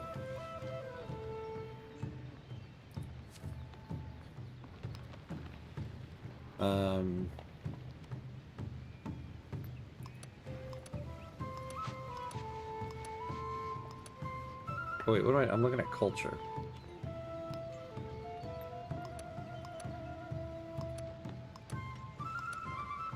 There you go. Trade routes are a great way to gain access to resources, blah, blah, blah. Trade routes are established by merchant units. In the Antiquity Age, the merchant... Oh, must travel the destination settlement.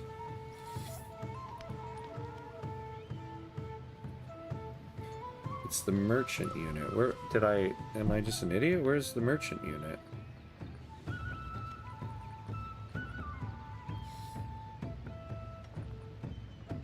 Do I need to build this?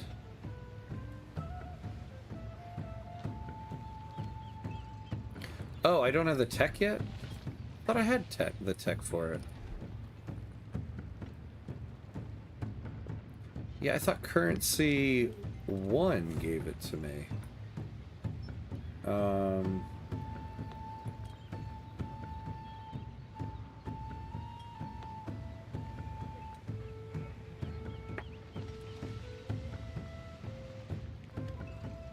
What was I looking at? I don't remember. Oh, no, that's right. Yeah. It's the Code of Laws, and we're still researching it. Ah, got it. Okay. Maybe in this timeline, Handcuts lives in Baltimore, and New York never exists. How dare you, sir? How dare you? How dare you say such a thing? Well, actually, I'm glad you didn't say Philadelphia. No friend. As I say that, no offense to anybody in Philadelphia watching. Thank you for watching. All right.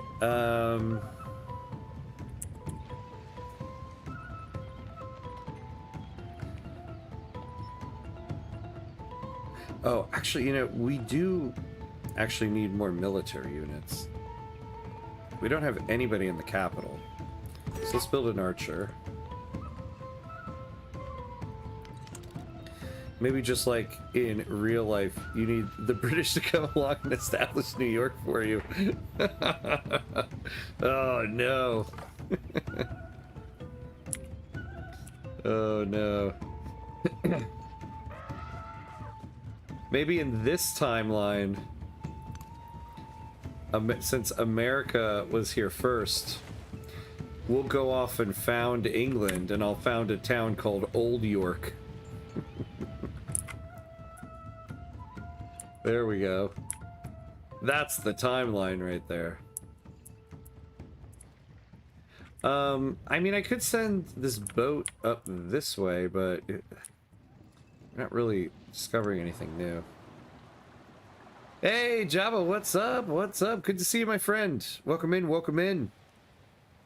How you doing? Wait, what was that? HF today? What does that mean?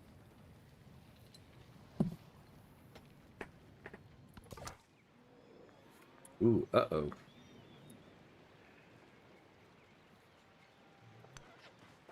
You go back next to all these guys. Oh, have fun, have fun. Yes, yes, yes. We are having fun. We're trying out a work-in-progress build of Civilization VII here. Trying out new features and stuff.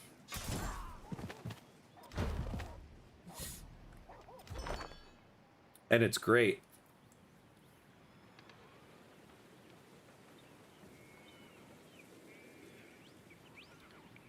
Oh. Alright. So we built the archer. Let's build a spearman. And then we can add them into our commander there. You get away from this fighting. Yeah, I know. That's what I'm kind of thinking. Our military is a little bit small compared to Friedrich over here. He's got me a little nervous. Yeah, so add to the commander. How many units can we have with this guy? 4.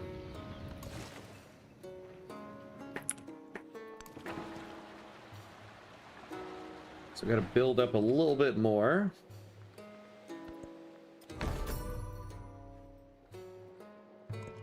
When I was young, I thought that money was the most important thing in life. Oh, I was like, didn't we already hear this? Now that I am old, I know Forgot. that it is. This is currency too. So we got, oh, we got a codex, and we get more trade range.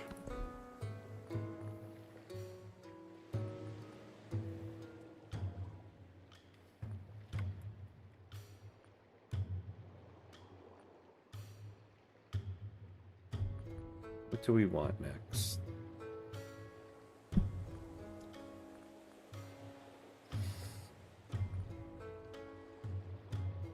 +3 combat strength for infantry units. I feel like I'll thank myself later when I get that.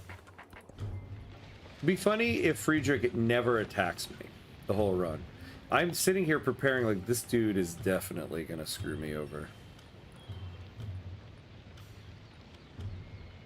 It'd be funny if he never ends up doing it. Have you ever taken a cruise? I have not. I have not. My brother has, and he was like, we gotta do a cruise someday, man. We gotta do a cruise. It's great. To be honest with you, I am kind of interested in it. I've never done it, no. Why do you ask?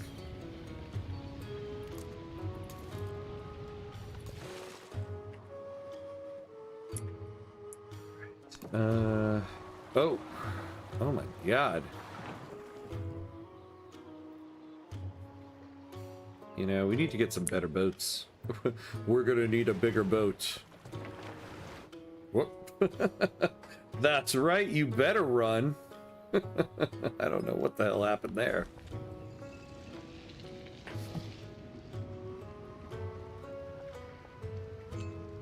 So this is what America looks like without British founding. Weak. Oh, Jack.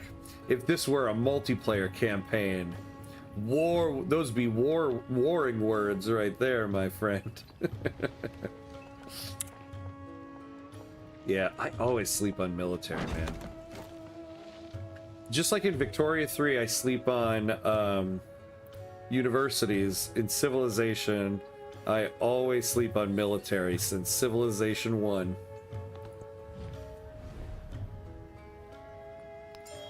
Alright, we'll take that. What's our relation with this guy? You know, I'm surprised we haven't found any city-states yet.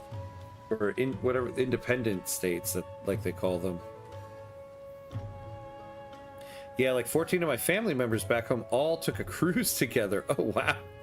They already have good weather and all and now a cruise. Wow. Damn, 14 family members went on a cruise. Oh, man. I mean, you know, it's all fun and games until... Oh, is Baltimore a city? Oh, no, this is the purchase. This is the purchase. Never mind. Okay. Oh, but we do have enough to purchase.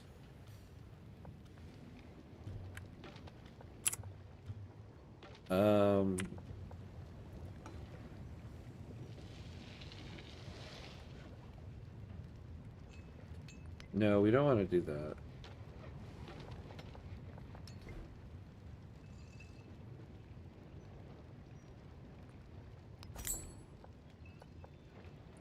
And what do I want to get rid of? So what do we have here? We have a woodcutter.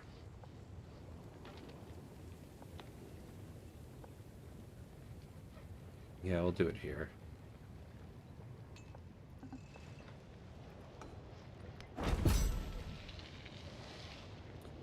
Religion has always been a personal matter for the American people.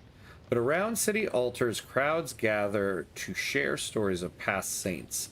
In these shared stories, form a new network of the faithful that seek to bring their vision of the halls of power, or their vision to the halls of power. Bulgaria, very cool. All right, we unlocked Bulgaria. Yeah, so jealous. Yeah, where's their cruise going to? Oh, perfect. So we open up another spot. Oh yeah, but we are going to take the incense. Who's that guy running away? Were you stealing our incense? You were just discovered? Ah, this will complete this. So now we'll get the benefits of that.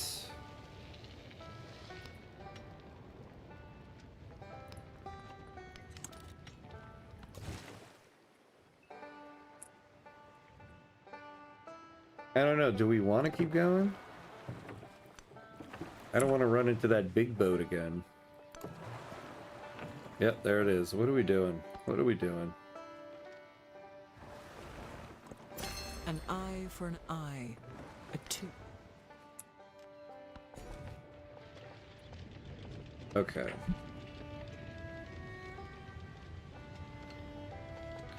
Yeah, so we'll do a woodcutter over here.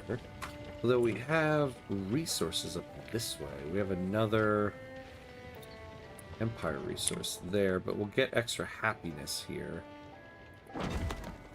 We'll do that.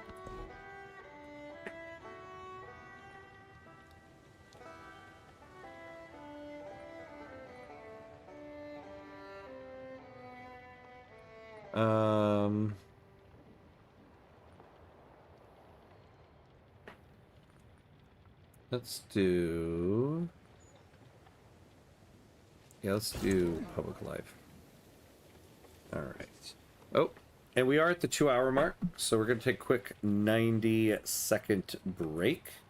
Pay homage to the gods of ads here, so that we don't have to get ads during gameplay.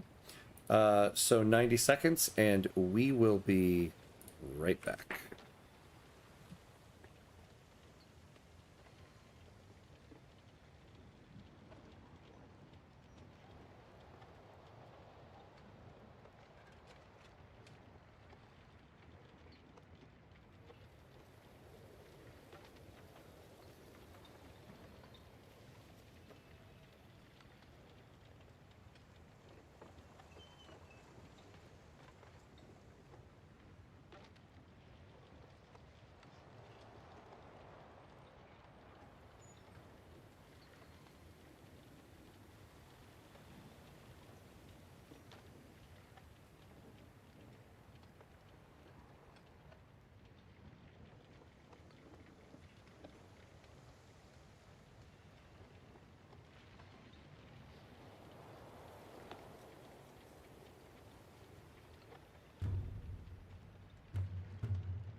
Alright, and we're back. And we're back. Well, Xbox got a new CEO today, not looking too great. Yeah, I saw that, right? I didn't know they already had the new CEO. I saw Phil Spector step down. That was quick. Alright, I want to fill up this guy. So we need one more unit. Maybe we'll give them one more archer. Put this guy in there. Roma, part of the Roman Empire, is overflowing with valuable commodities, yeah. Oh yeah, that's right. We can actually build a merchant now. Alright. So, it'll only be 2 turns. We'll make that archer, then we'll make a merchant.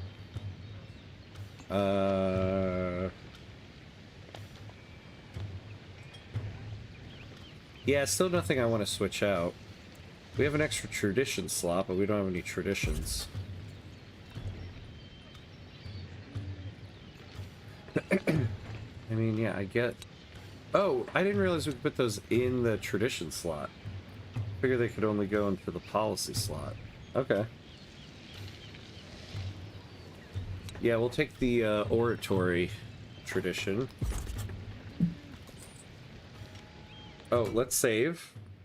It is a work in progress build. We haven't gotten a crash yet, knock on wood here. But I'm just afraid, constantly afraid it's gonna crash.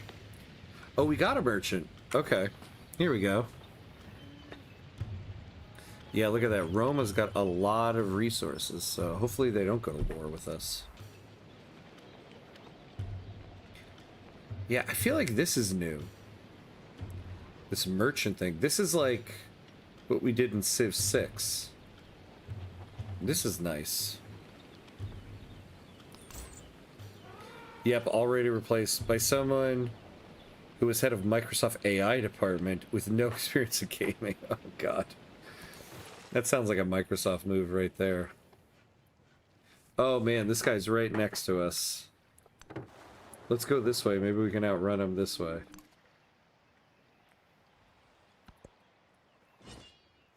Around the Caribbean to Tampa and back. Oh, wow. That's a nice cruise right there.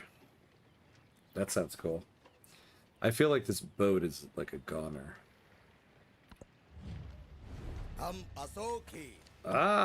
Ashoka.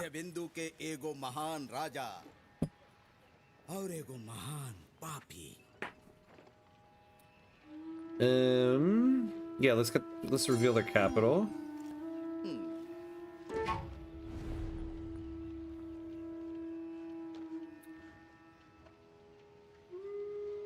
Okay.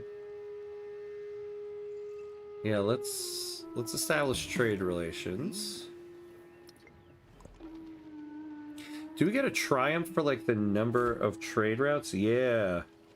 Have 8 trade. Oh, that's the Silk Road. Yeah, we're already doing that. Whoops. Growing population. Okay. Oh man.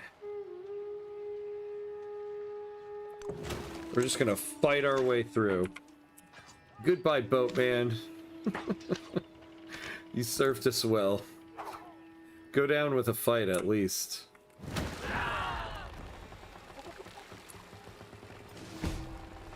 Godspeed. Alright, get another merchant.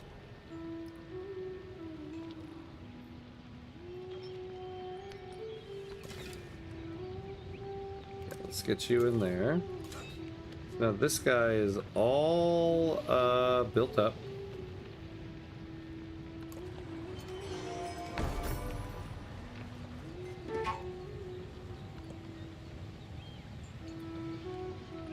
What does this guy want to tell me about? Generating science. Okay. Thanks for thanks for advising me on how to generate science on turn 79. What an advisor. Wow. So helpful.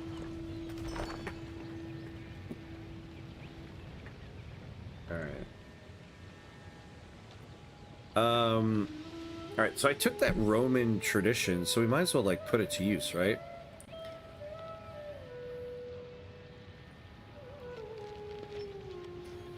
Yeah, let's do this because I feel like we're kind of behind in culture. So the Temple of Jupiter. So +1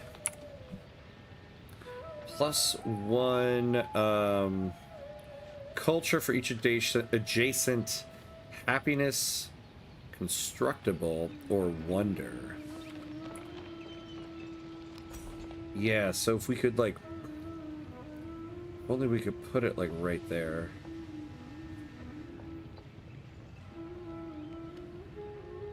Is there a, well, hold on, is there a wonder we can build?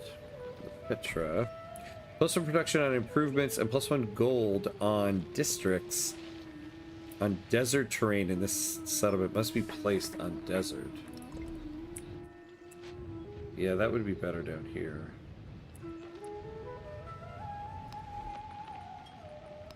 I mean, can I even build it anywhere? Is this a desert tile? No.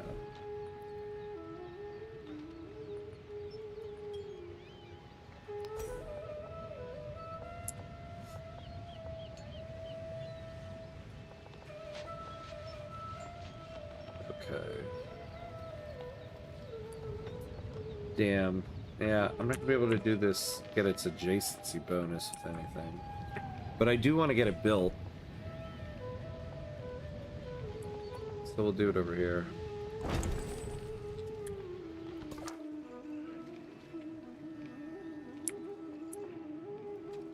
Alright, you rest up. The merchant. Ooh, what am I supposed to do with you? I thought I already told you Roma. Or is this a different merchant?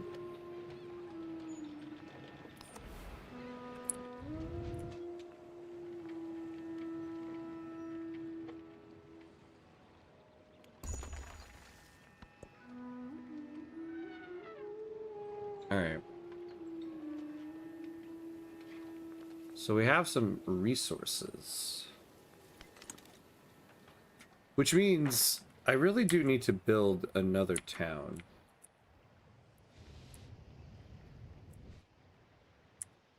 I could do it down here.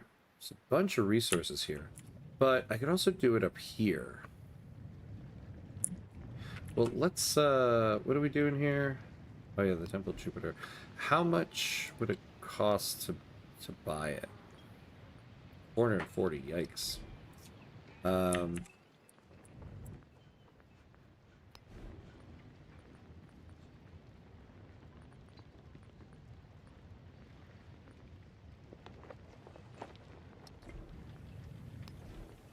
Let's...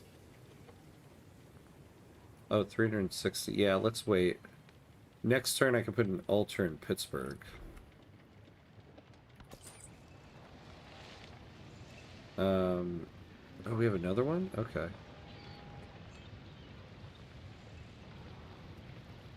Ivory, we don't have that.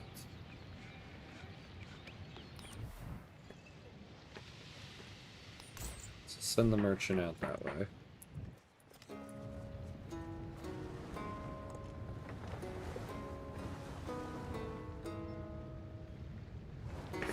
We do need to build up a bit more of a navy, huh?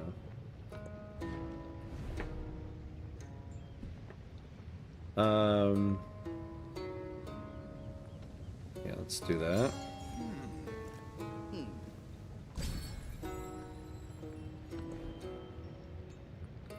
Once again, we love the council day. We're taking the production.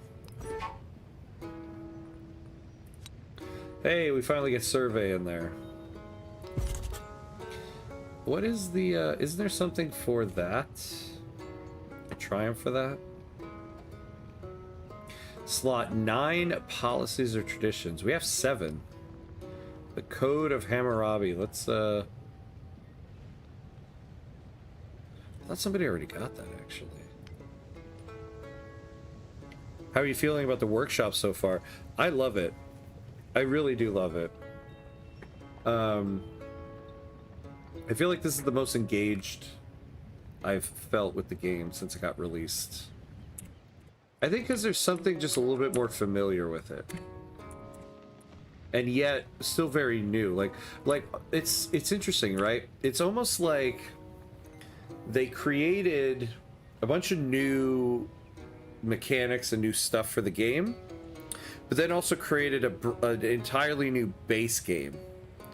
And I think what I wanted is a familiar base game with all of the new mechanics. And I think that's what this is. The game seems familiar, but brand new with all of the new stuff that originally came with Civ VII. So I feel like that's what they've done well with this update. Triumphs aren't completion locked. All this is can do. Oh, any triumph. Oh, unlike wonders, I think anyway. Oh, that's cool. Okay, that's good to know. Because when I saw that pop up before, I was like, I guess I can't do that one. But good to know. Yeah. He heard these horrors and his spirit stirred. I'm excited to see what the... Action, he sheathed his skin in burnished bronze. How dare I talk over her? I love her narration. I'm excited to see what the legit release of this will be. Because this is a very good update.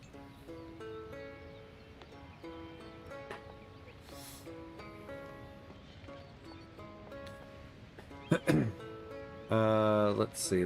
Oh yeah, so we want to get the silk.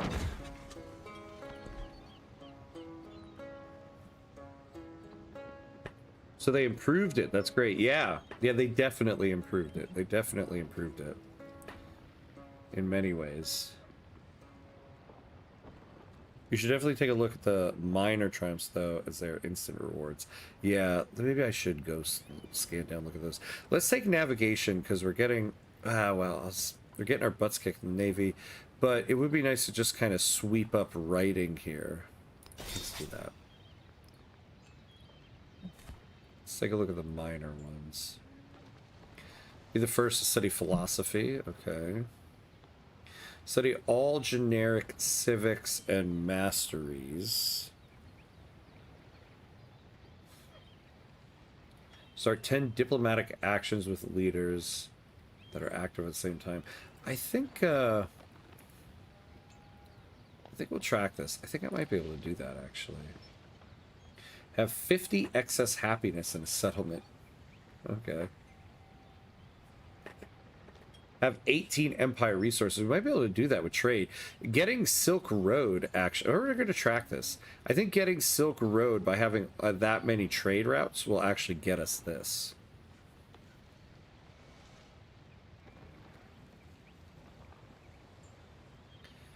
First to conquer a capital. Be at war with everyone in the homelands. Oh, look, so there is one that's locked here. Triumph already earned by an unmet player. Huh.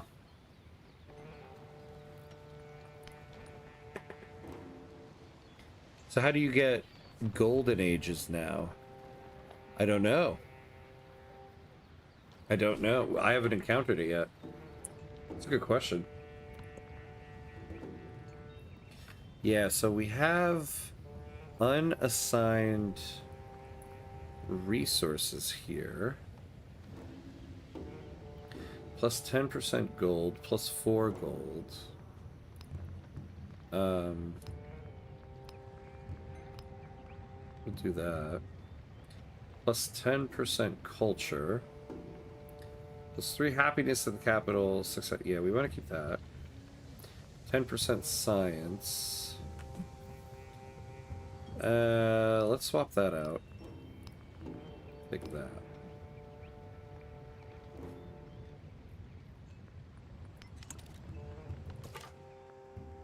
Never mind then, they are like wonders. Yeah, I guess, right? I guess maybe.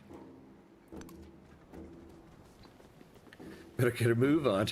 I know, right? Because I feel like I've tracked quite a few things now. 8 trade routes. I mean, so we need to build some merchants, huh?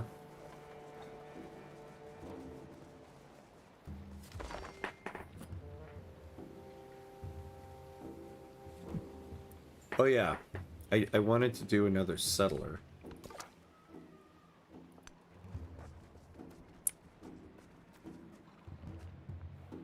Alright, you can go back to being automated.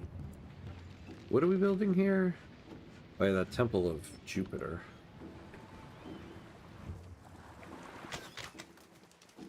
Oh boy, what did you walk into? My guy. Get the hell out of there.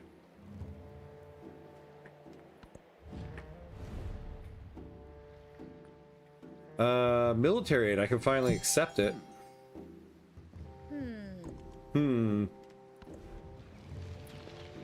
Alright, give us settler.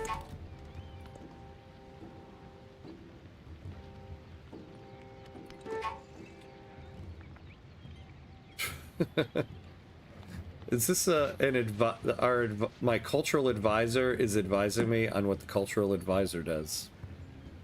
Thanks for that.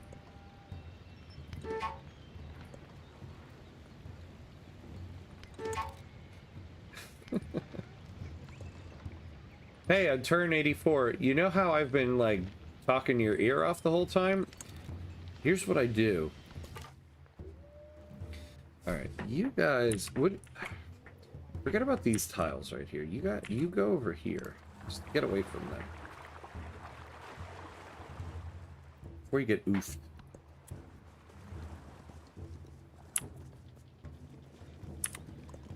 The spoken word conquers all thought, but the written word commands it. Okay.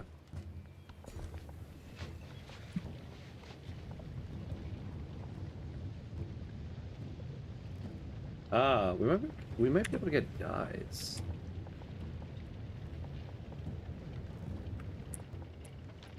But yeah, let's take this down here. Well, they gotta let you know what they're doing, otherwise you might make a Department of Government Efficiency and fire them. Oh man, yeah. Yeah, but that's not gonna happen for another, like, what, like 39,000 years? Or what am I saying? 39,000. 3,900 years. So they're good for a little bit.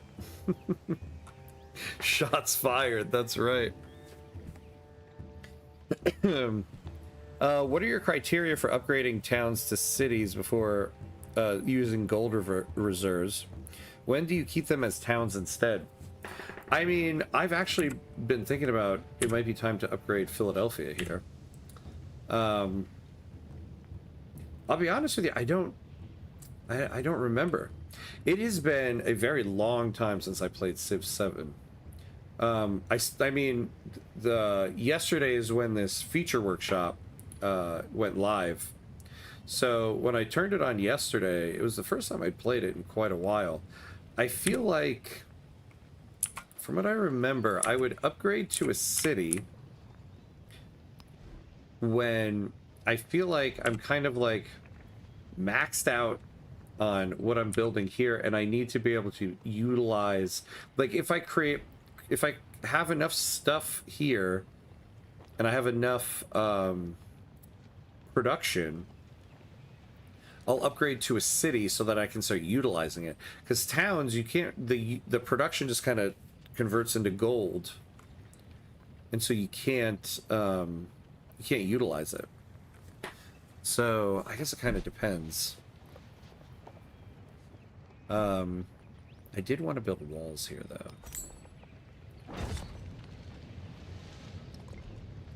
Oh yeah, and I did want to build an altar here.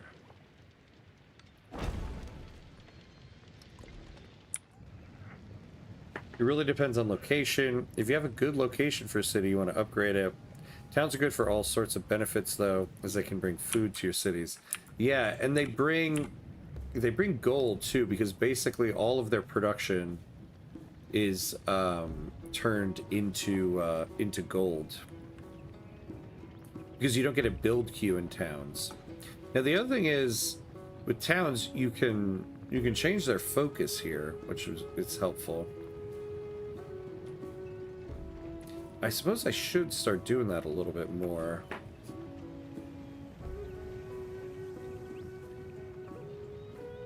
Like, Philadelphia might be good for a mining town, actually.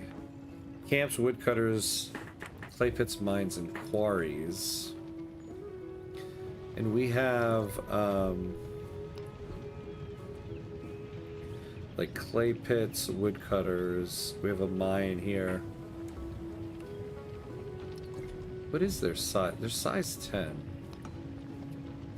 See, I think that once you do this, you can't change it until the end of the age. Yeah, you only be able to choose this focus or growing town until the next age. But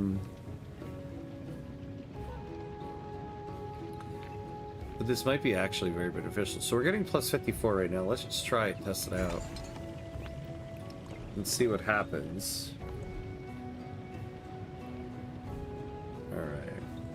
Alright, so now we will do navigation. Hey, Karsh, hello, hello. How are you? I like the 2-2-2 rule. 2 cities in antiquity. Oh, 2 more in exploration and 1 to 2 more in modern. Everything else I leave as towns. Oh, that's a cool idea right there.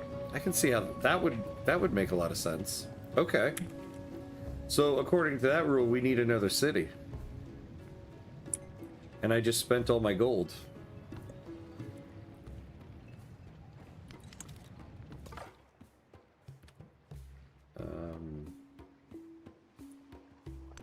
Yeah, you go here and then you can rest up.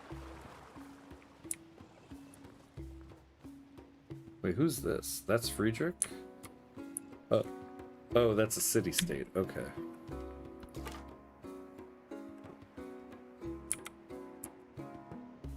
This guy, yeah, we were sending across the bay here. So you go out over there.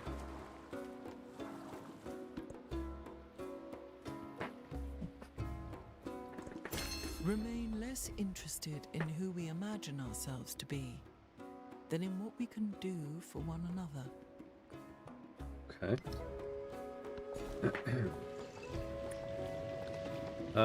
Let's see, what do we want to do here? Yeah, I guess more woodcutters. More choppy choppies.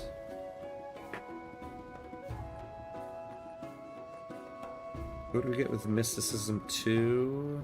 Discipline 2.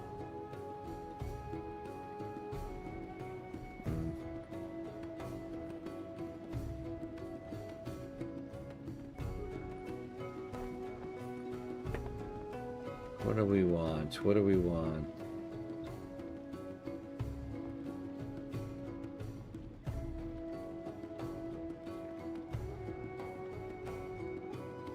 +1 settlement limit.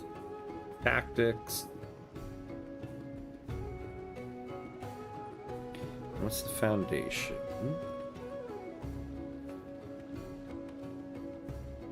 I'm always kind of split on these things. Let's say tactics. Oh, +3 combat strength for fortified districts. Let's take out survey and put in city guard. Right? Yeah. It's not always perfect. Depends on how big you are and playstyle, but it tends to work best. So if I'm in a random start scenario, I'll try to stick to it. And then as far as specialization goes, usually I'll let a town grab all the useful tiles. As soon as it says something crazy like growth 21 turns, oh, I specialize it and move on to the next. Okay. I can see that. I can see a lot of sense in that. Yeah, once you hit like growth 21 turns, you're not really growing anymore, right? So like here we got growth in 11, growth in 2. So I guess, yeah, they're still growing. Philadelphia just changed, so...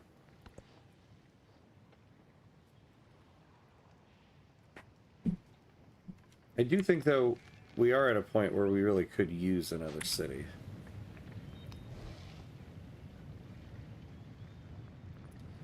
I forget. Yeah, how much do we need? We just need 200 gold for that? Okay.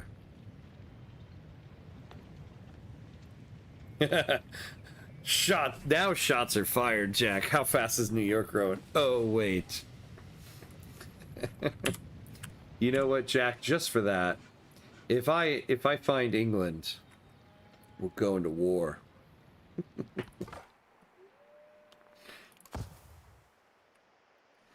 In this timeline here, England's gonna be like, why are you guys so mean to us? And I'll be like, it's because of Jack. Who's Jack? Be like, you don't know him, but I do. Nobody tell him that he can just change the name of cities, and I haven't told him the whole time. Oh, I know. Oh, I know. But I wanted to have it naturally. You don't choose New York. New York chooses you. Yeah, I find the game gives you the prompt at 8, I think. Growth to specialize. But I find 8 population size is too early. Yeah, right? Because, like, well, we're at 10. Size 10 for Philly here. And we're at 8 for Baltimore, actually. Wealth flows through the land like a river, offering up priceless nourishment, economic security. Wait, did we complete... Oh, for a second I thought we completed Silk Road. No.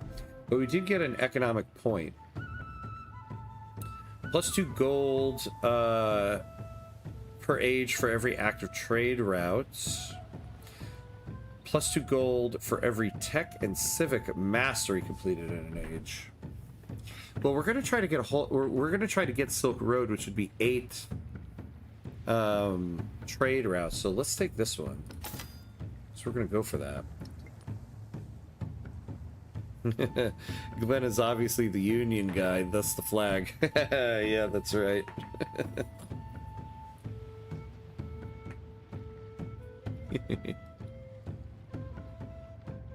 I like Jack with an edge. We haven't seen Jack with an edge yet.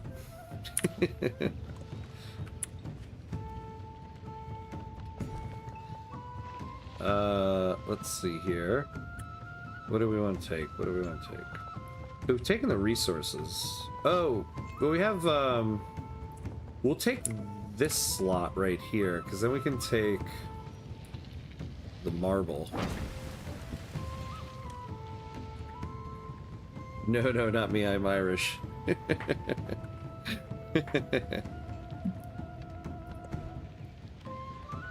Oh, so we got the settler. Okay, we got the settler. Maybe we do another... Oh, we could use... Okay, there's just so many things we could use. Actually, no, let's do the Basilica, because then we can create the Forum. So where did I put it? Yeah, there's Temple Jupiter. So we'll do that.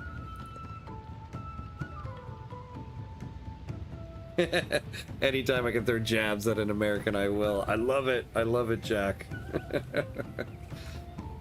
Do it. Yeah, I know. Our precious resources will go to waste. I mean, we don't have anywhere to put them. But we're going to build a town here, so we will be able to. You know what we're going to do? We're going to take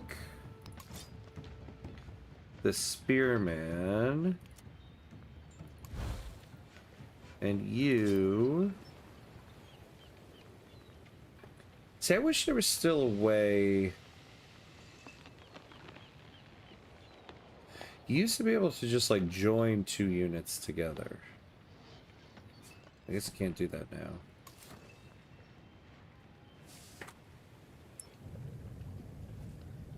So it's saying the best place is here, but there's no fresh water.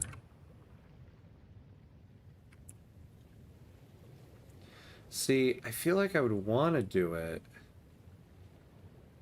So we have, what,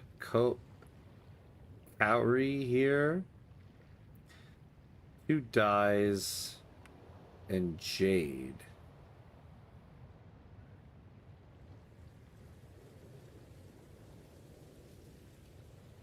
I feel like I want to do it here so I can expand out. There's no fresh water. I mean, how much of a drawback is that? So -5 happiness.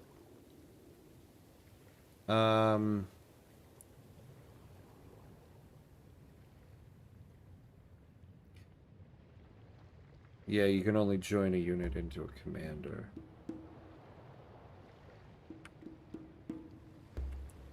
Site is on the coast. Yeah, I feel like I want it here. Because we'll get +2 happiness from this spot. So that'll counteract the -5 from not having fresh water. And then we're in a good spot to connect to all these things. Yeah. So we're going to go there. And you go there as well. Ah, yes, Karsh, yes. You'll get happiness from the dyes too. That's true. Okay. Yes, I think we'll be okay there.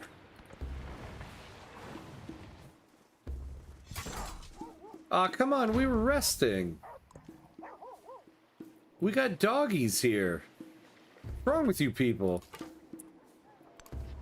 Come on, dogs. Where are my dogs at? Let's go this way.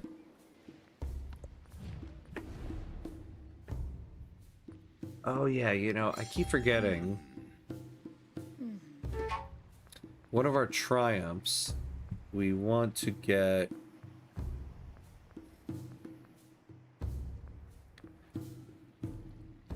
Yeah, start 10 diplomatic actions with leaders that are active at the same time. We need 4 more. I think we can do it.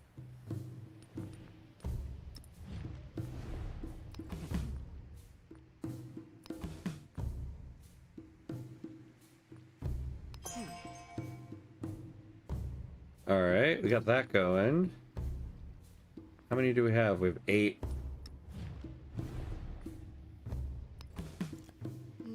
Nine. Erg.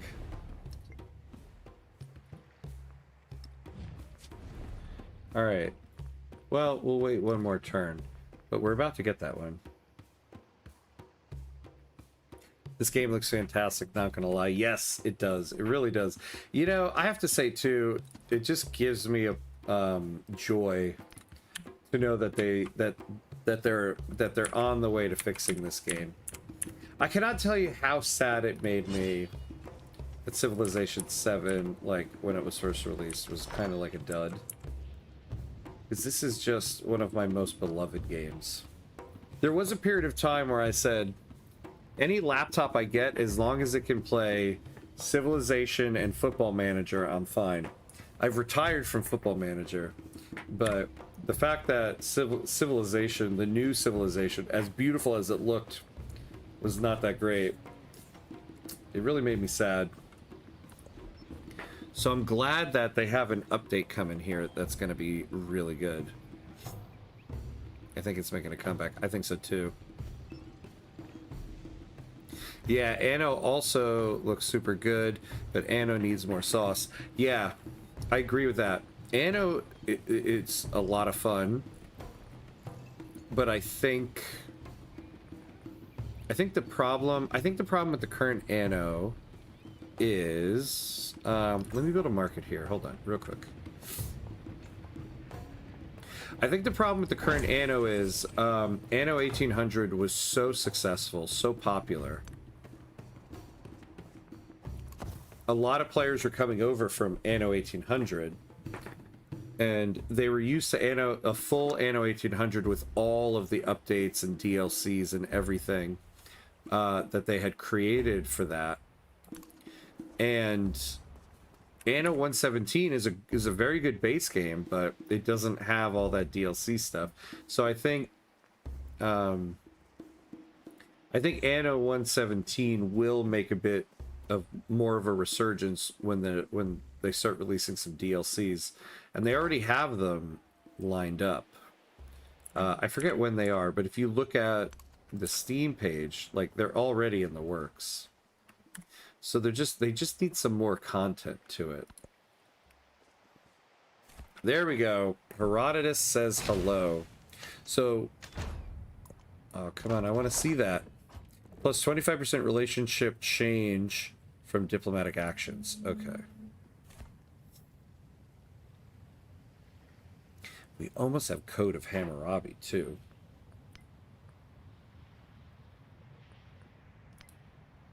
Wait, what is it? It's taking me here.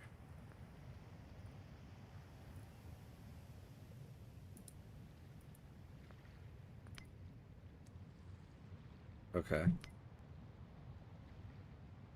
Ah, wait, what? No! What just happened? Get out of there.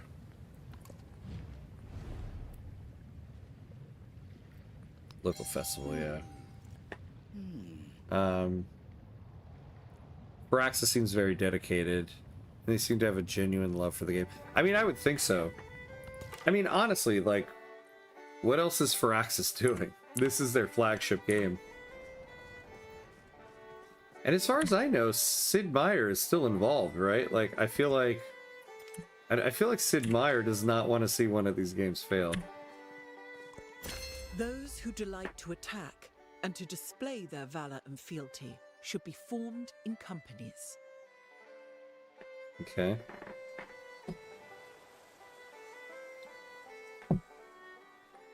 Sounds good.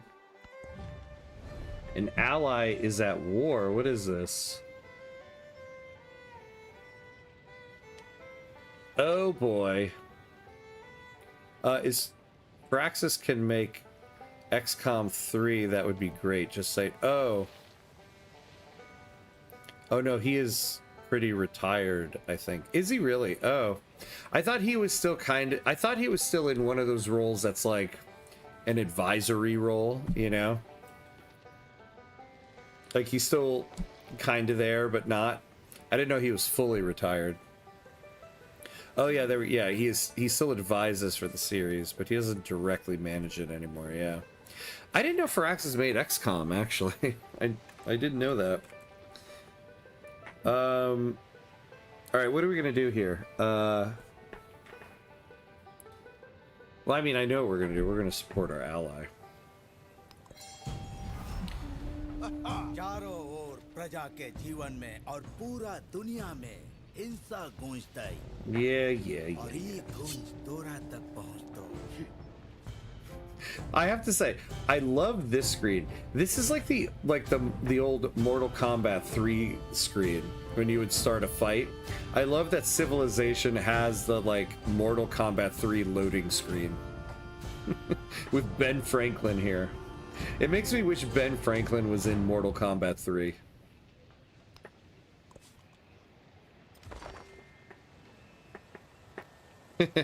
Hey, America goes to war, no surprises there. I'm doing exactly what you said they're doing in your game. I'm honoring my allies. Bro is 70. He's 71 now? I don't think he's very active in developing anymore. I didn't realize he was that old. Oh, man. 70. He looks good for 71. Damn. All that civilization. Oh, all that civilization money has done him well. He's 71? God. He only looks like he's about 15 years older than me. What the hell am I doing? Shoulder to shoulder they march, forming an impenetrable body in perfect rhythm. No enemy escapes the phalanx. The phalanx. Let's see. Okay. Yeah, not in development, but apparently he did advise on Civ VII. Oh, I bet he's advising right now. I bet. I bet when early reviews of Civ VII came out, they sent the bat signal out for Sid Meier, and they were like, "Please save us, please save us." Man, I just kid. Clearly, the devs know what they're doing here, especially with this update they have coming. And after Googling it, apparently he prototyped, oh, the movement system too. Oh, very cool, very cool. Satisfied at last, the writer sets down their quill. They have spent countless hours writing down words only to scratch them out and rewrite them.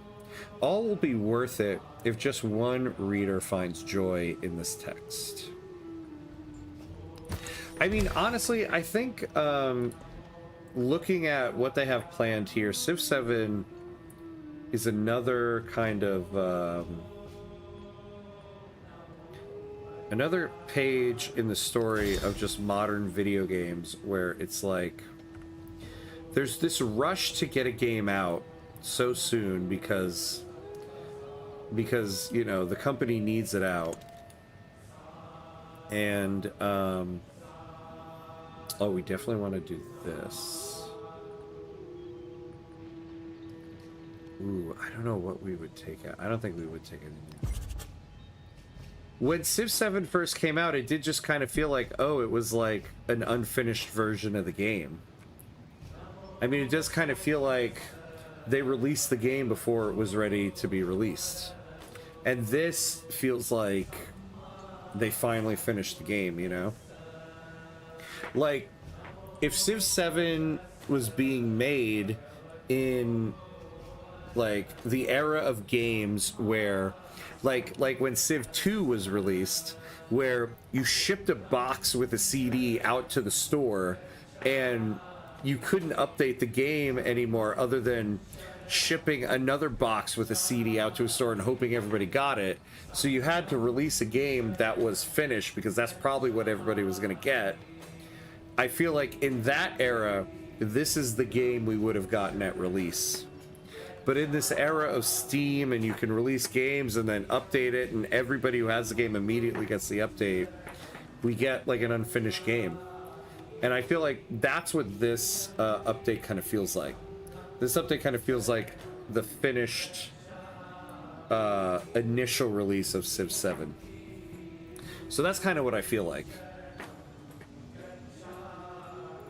Ed Beach, the game director, definitely knows what he's doing. He worked with Sid Meier for over a decade. Yeah. I mean, clearly, like, this feels like a great Civilization game right now. This is an excellent, excellent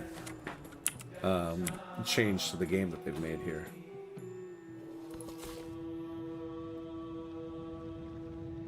Alright, you get up here. Get away from that big boat, man.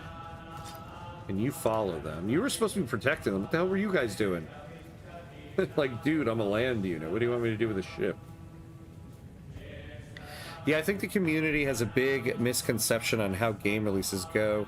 They think the developers get a say on when a game is going to get released. Yeah, absolutely.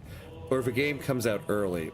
The big wigs who aren't making your games at 2K are making that decision. You just have to work to the deadline and get it done. You don't really get a choice to delay. Yeah, and it's so funny because all of this is so well documented. It's like oh hey, Cole7688, thank you for the follow. I appreciate that. Welcome to the stream, or maybe you've been watching for a little bit. Either way, thank you for the follow. Yeah, like we've heard, so it's well documented that the video game industry is just rattled with unreasonable deadlines and stuff like that, and games being released before they're ready. It is, I feel like it does kind of suck for game developers, where it's like, you know, just give me a little bit more time. I can give you a game. And you want to be like, it's not me, it's the people making it be released, but it is what it is, I guess.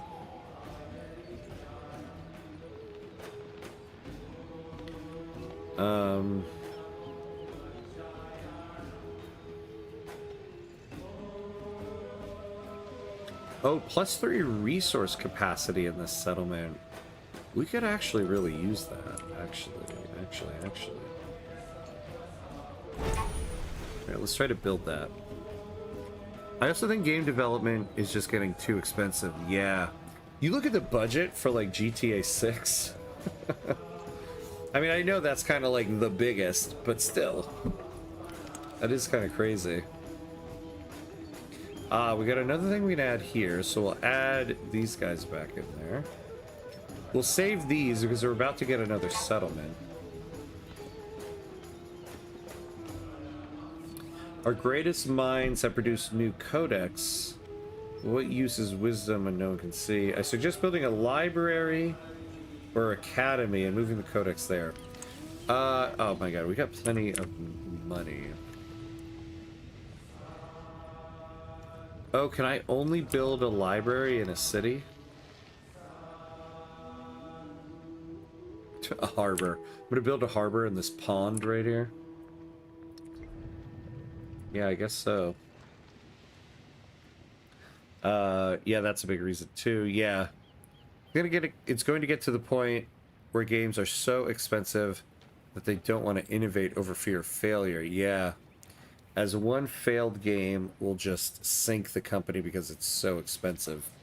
I mean, honestly, I feel like that's what Civilization is for Firaxis. I feel like that's why they're like, we have to fix this game. As opposed to like, I don't know how many of you have tried Aura History Untold. But that was a game that, and I know they're kind of fixing that game right now. But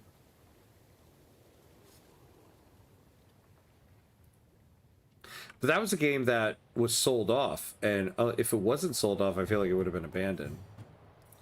But because so much money was put into Civ VII, and it is kind of the flagship game for the company, it's gotten like a second life. San Francisco! I still don't get New York. Oh, come on now. I mean, I love San Francisco. I love San Francisco, but come on now. Come on now. Well, give me those dies.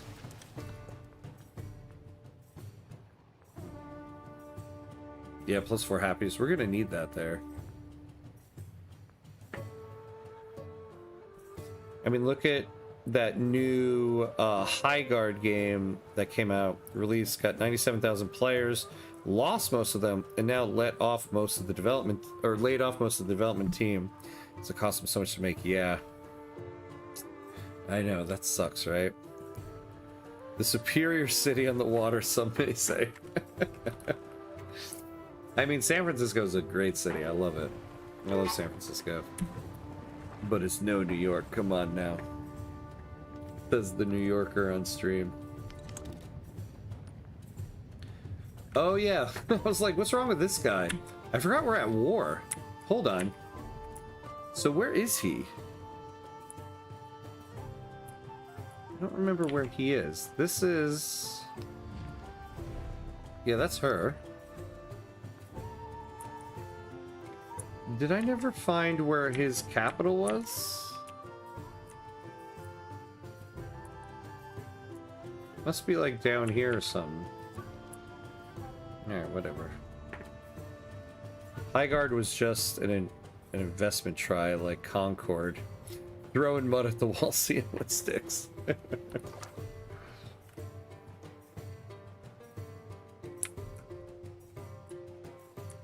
But it is true though, like, games are getting crazy expensive to make.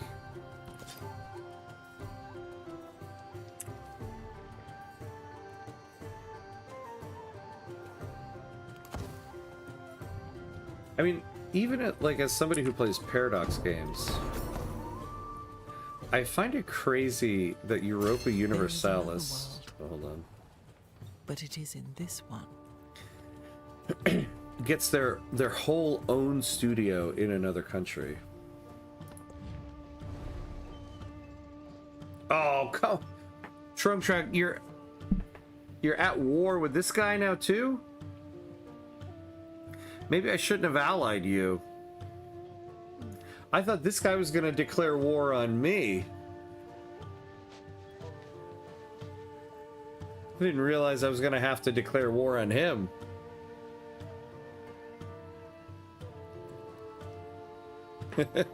Jack, go on, America. Support your ally, like you said you would. Oh, man. I don't want to go to war with this guy.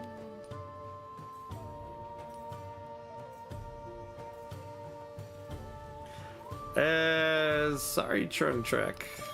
I'm not doing it. I'm not doing it. You can get me into one war. Don't get me into two wars.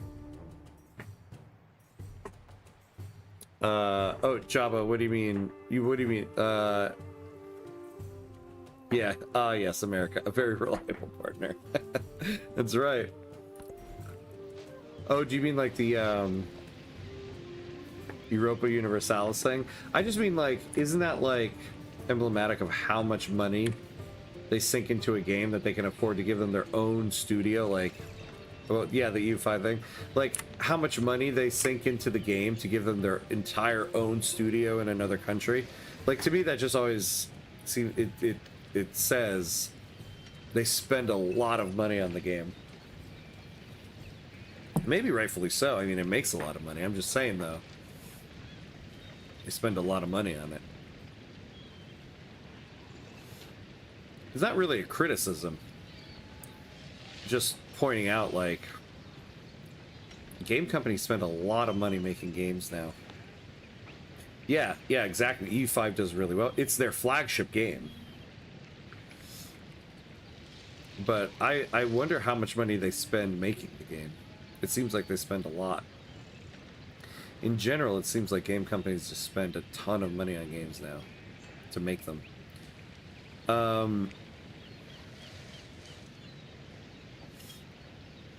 So, what do we want here? What do we want? Oh, wait, did we... So we didn't get the Colossus. I think somebody beat us to it.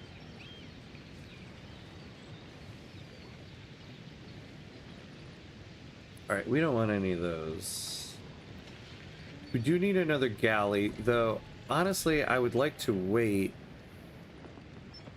until we get navigation to build another naval unit. I suppose we could expand the walls. Although we could do the fishing quay and add it into the harbor here. I honestly want to say EU5 gave them the most money they probably have ever seen from a game. Yeah. Because it was so massive, right? It was so massive and everyone was so hyped about it. But it does, I mean, it does seem kind of like there's a lot of money invested in that to get an entire studio for one game. And obviously, I mean, rightfully so, like it's their flagship game, makes tons of money, but it's just an interesting, it's very emblematic of the times in game development. What do we get with this? Ooh, -1 gold maintenance for units. Yeah, we're gonna take that. This celebration. Yeah, you give us that production. A quick Google puts an estimate at 35 to 45 million to make. For EU5. The mud very much stuck to the wall. started giving flowers. Yeah, when your mud gives flowers, keep throwing the mud. Okay, we get another policy. Do we get clan? Yeah, we can keep growing. I think we'll take the clan networks. Yep, for EU5. Yeah, yeah. Yeah, Victoria 3 around 12 to 15 million. Yeah. That's why it's their flagship game. That's crazy. So almost EU5 made almost 4 times as much. I'd be interested to see how much Civ VII made, despite the reviews. I bet it still made a ton of money. Oh, and there you go. Jack, you read my mind. 80 to $100 million. Oof. That's crazy.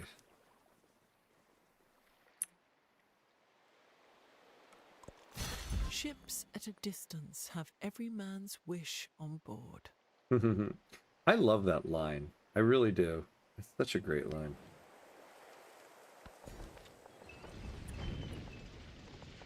I feel like, though, Civ 7 was the most hyped Civ game, I feel like. Hyped in the sense of, like, marketing and also, like, people's, like, anticipation. But, like...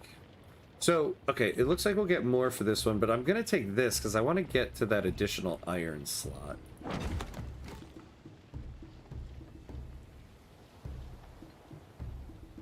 Yeah, honestly, Civ 7 made a ton of money too. Yeah, exactly. That's why instead of abandoning it, they're able to do this. Yeah. Because so many people were like, I'm gonna get Civ. No matter what. I mean, honestly, like I had the game pre-ordered. But even if I hadn't pre-ordered the game and I had heard the reviews were bad, I still would have bought the game because I'm like, it's Civ. Like, I gotta see it for myself, you know? Yeah, how much money Civ 6 made with all its DLC, exactly, yeah. Alright, I think, so, normally the 3 hours are when we usually end, but, I mean, this is the only time I'm gonna be able to stream this feature workshop, so I think we're gonna keep going, which means we're at the 3-hour mark. So we're gonna take a 90-second break, play the ads, pay homage to our gods of ads, and then come back and keep going for a little bit, because I kind of want to keep going. Yeah, more Civ, yeah. So we're gonna take a 90-second break, and then we will be right back.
All right, and we're back.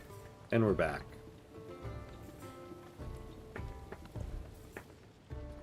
All right. We got navigation here. What do we get with navigation 2? Ooh, combat strength or naval units. Let's do that. The workshop must be good. Hell yeah, it is.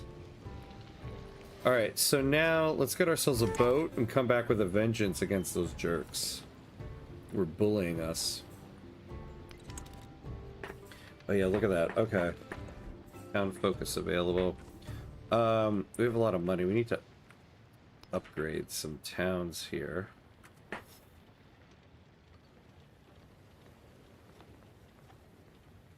So, what would be the best thing for this? We have a clay pit.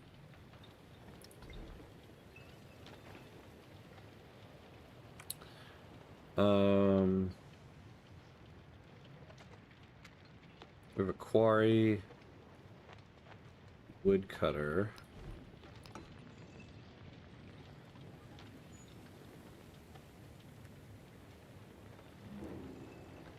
+1 happiness to each resource tile in the town by trade range.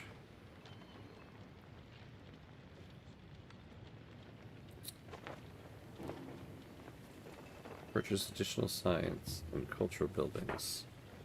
Oh. Maybe, yeah, we could probably get another library if we do that. You know, we should make Baltimore a fort town.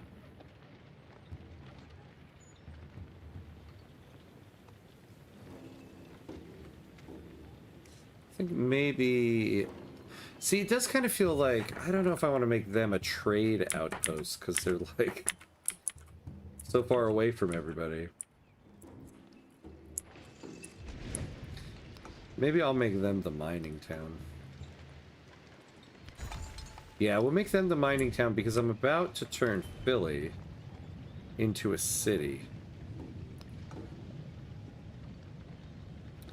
This project will permanently upgrade your town to a city. A city has increased production and increases the cost of a non-warehouse buildings for certain power by 10%. Are you sure? Yes. Alright. And now we can build stuff here. Let's build a library.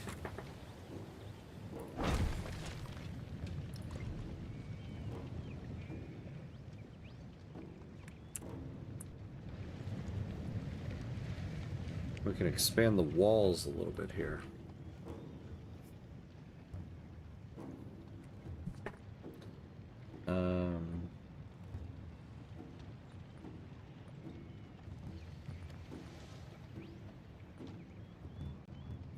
Oh yeah, let's get another merchant. We really need to get more merchants going.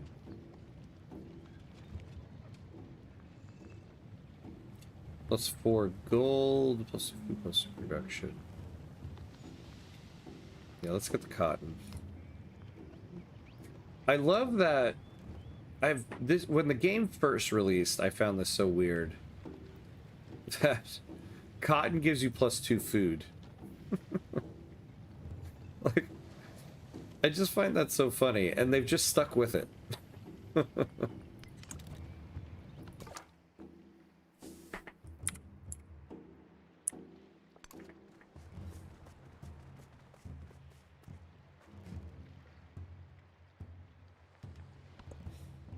Like, I don't know what the context is, or who on the development team was like, all right, we're setting resources. Cotton, what does cotton give you? Food. Like, how does that work? Well, it comes from the ground, doesn't it? Food comes from the ground. A strange year. After the rains, harder and heavier than before, unusual verdure covers the fields. Rats and mice follow, and farmers who smiled at their earlier fortune now crease their brows in frustration. And worse, at the fringes of the land, illness spreads. So we got a crisis, which means we're getting to the end of the age.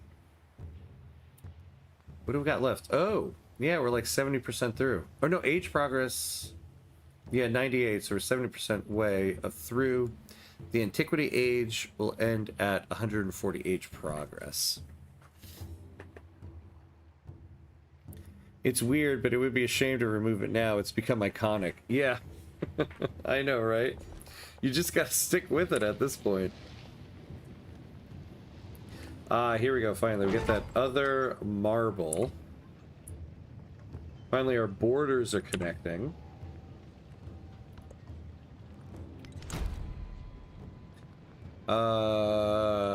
Where can we...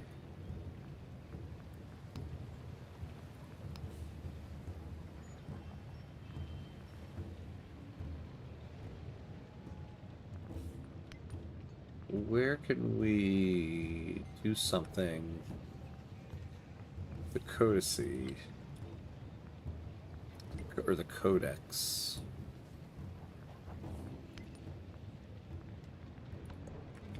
Alright, we gotta take a crisis policy. +5 happiness on altars in infected settlements, but -10 gold on altars. I have a lot of altars. +2 science on science buildings in infected settlements, but -4 gold on science buildings. I think I'd rather take that. Oh, crisis time, yep. I think they have... Yeah, they've done something different with the crisis. I'm pretty sure you can now get rewards for overcoming it. Oh, nice. Maybe you have an advanced civilization that invented Crisco with cotton oil. The original formulation. There you go. Just said Harris solved it. Let's save real quick.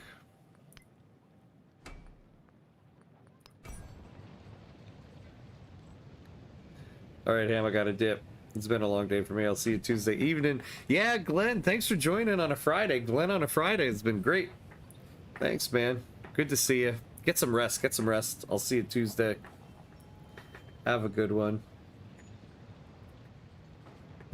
You know what else I've noticed? We haven't, knock on wood again, but we haven't encountered any bugs.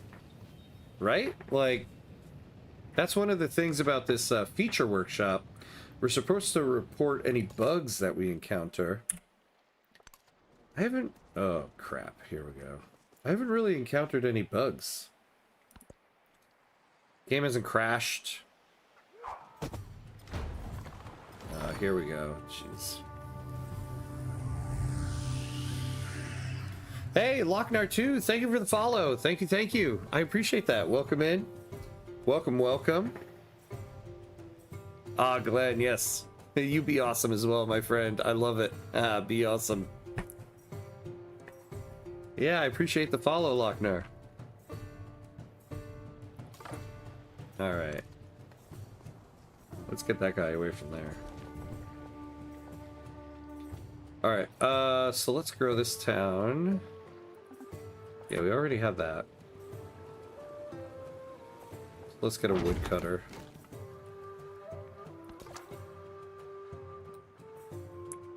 Yeah, so let's head this way. I wonder, can we propose peace with this guy? Oh, yeah, 4 more turns. Oh, you're playing the workshop also. Awesome, awesome. How, what are you thinking? How do you like it? How do you like all the new stuff?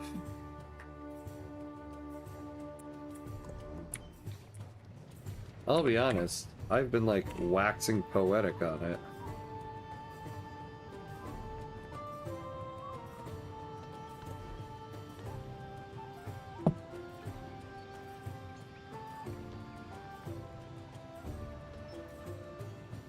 Good so far.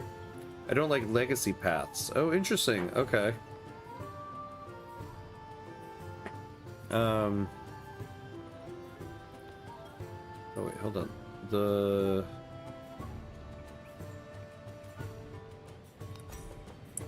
Let's take this.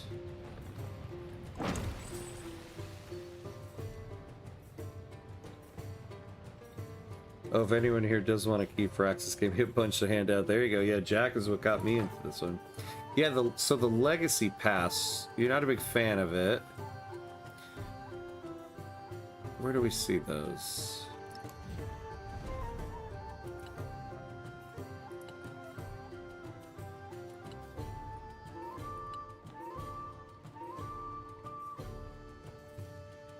I don't remember where we see those.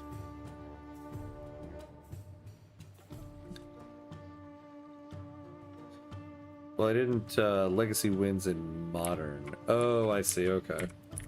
Yeah, we're still in Antiquity here.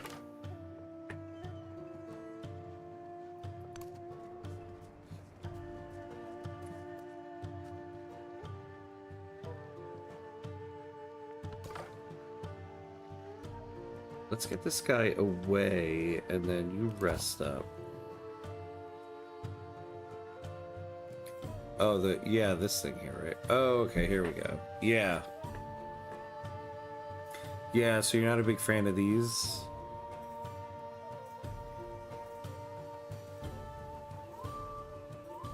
I think this new Triumph system might be better in Modern. Interesting, okay.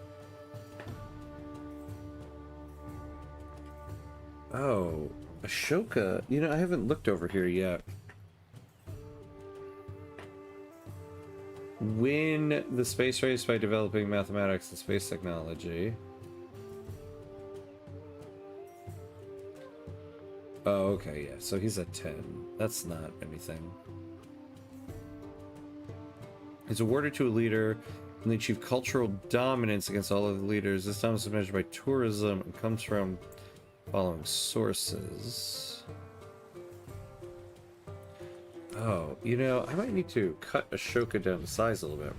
You know, problem is I don't know where he is. He's the one leader I don't have on the map here. Is he over here?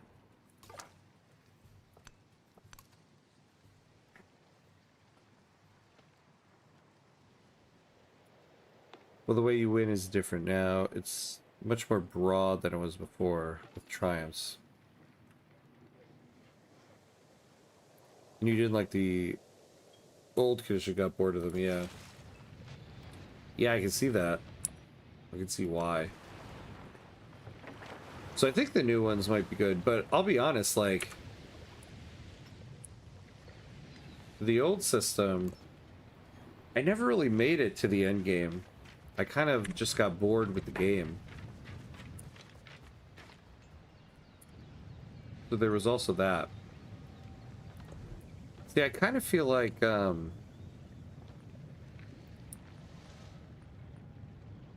old version of the game, one of the things I always said was, and I hated that I felt this way, but, the game was just kind of boring. I didn't really know how else to describe it or what to say, but I was just like, I was kind of bored playing it. And this, like normally I can only stream for like 3 hours. And I have to call it a night, but I'm having so much fun with it that we're going past the 3-hour mark. So, for me personally, I think that says something about the game.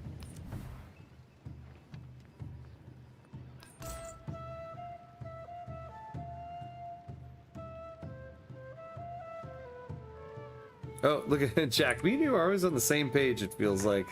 Well, I think the fact that you carried on playing today is a testament that they have improved something. Yeah, exactly. You are always on the same page. Yeah, I mean, I have to say, I'm just like, I want to keep playing, which I think that was the thing that made me so sad about the initial release of Civ VII, is that every Civ, you always felt that, like, one more turn, and Civ always got me to that, like, one more turn point. And Civ VII, I just did not feel like that. And this one, I feel like that. Like, I just want to, I'm like, I know we're at the 3-hour mark, but one more turn. I stopped playing 6 months ago. This new update got me back. Yeah, same. Like, I was saying at the beginning of the stream, there's a bunch of new stuff in this. However, I did miss a couple updates in the game. So I'm not necessarily a good judge on what is brand new to this specific workshop, because I know there was 1 or 2 updates that I missed. Civ has the end game problem. They attempted to address this with Civ VII, but it didn't pan out, I guess. Yeah, I had heard some people say that, right? That, like, that issue where, like, most people don't make it to the end game, so they kind of made 3 mini games. But I feel like that just was not the way.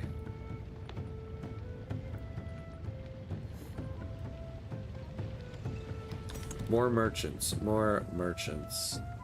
Because we need to have like 8 trade routes going.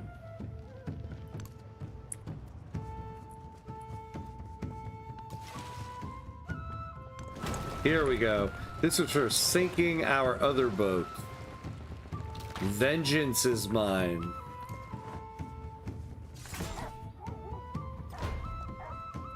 Oh, whoops. What am I doing? Yeah, I'm walking my I'm walking my scout through enemy territory here.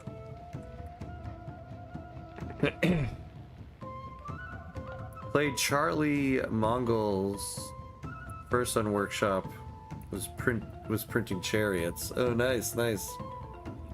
I feel like all games like this have an endgame problem, though.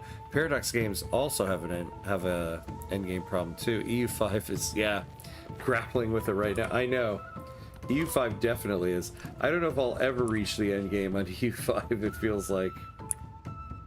Oh no, we might be saying goodbye to our little scouty man here. And even Victoria 3 that I have reached the endgame on. If you look at the achievement on the game for just reaching the end game, very low percentage of players. Ships at a distance have every man's wish on board. Ambition drives innovation. With still so much to discover and explore, mastering a skill becomes the work of a lifetime.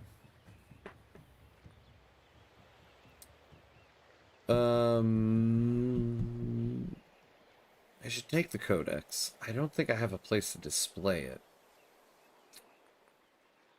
Get the science. But there is a triumph for it. Let's take it. Let's take it. Let's take it.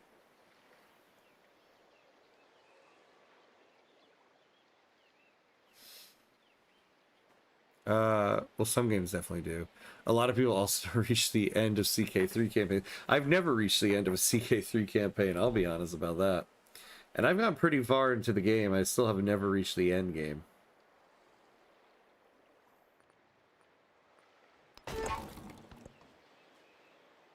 Although I'm notorious for not reaching the end game in games. That's part of the reason why I started streaming. I was like, it's gonna force me to reach the end game. Ah, man.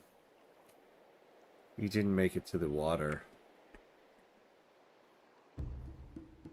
Mongols get chariots right away. Kind of broken with Charlie. Wait, what do you mean by Charlie? What do you mean by Charlie? Yeah, I imagine it's the same for Victoria 3 too.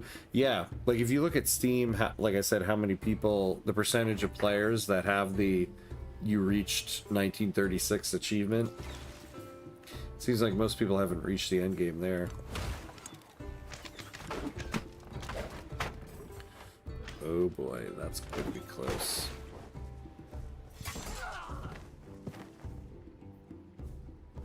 Goodbye. Godspeed, doggies.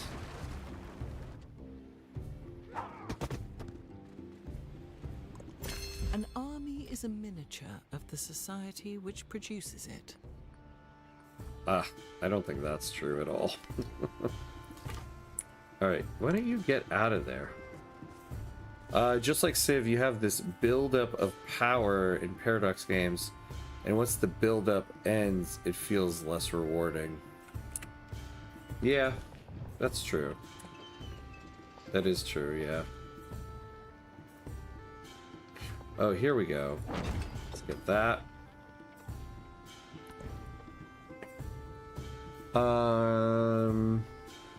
What civic are we gonna do?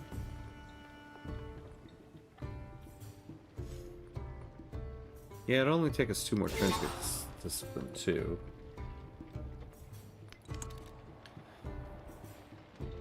I think Firaxis was trying to fix a problem that didn't really exist. Yeah, the players choose not to play a game through. Who cares if they're having fun? Yeah.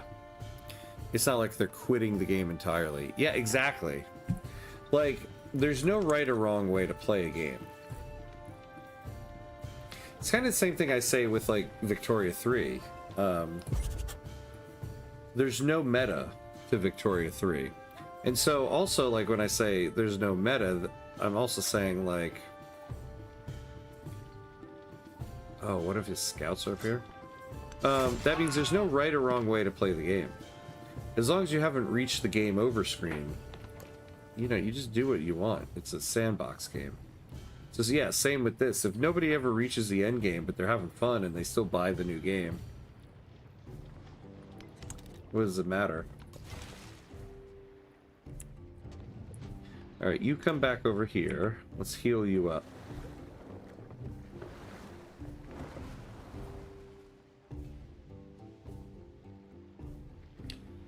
Oh, Charlemagne. Haha, Charlemagne Charlie. I love it. Oh my god. Yeah, Charlie. Charlie prints 2 chariots every celebration. Oh, you get 2 chariots every celebration? That's Charlemagne? Wow. I gotta play somebody other than Ben Franklin.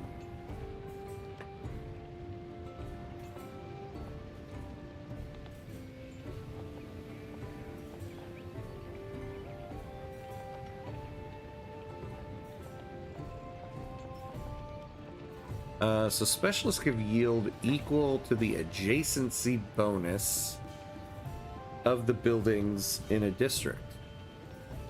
But it costs 2 food, 2 happiness. So they give a yield equal to the adjacency bonus.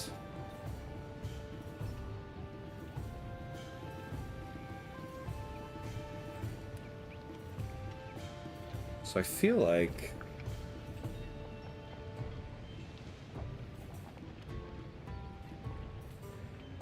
yeah, we'll do it here.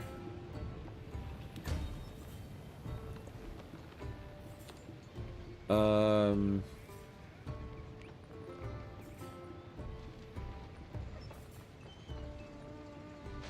here's something new. Land units get plus 100% yields and hit points from pillaging.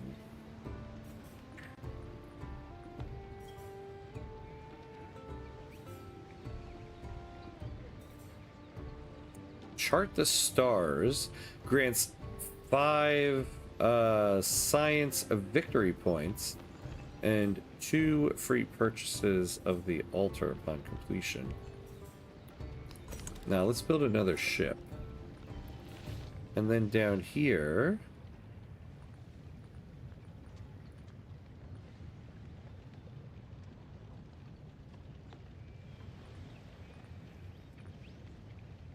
oh, we can, let's do a harbor here too, actually. Oh, we can only do it over there.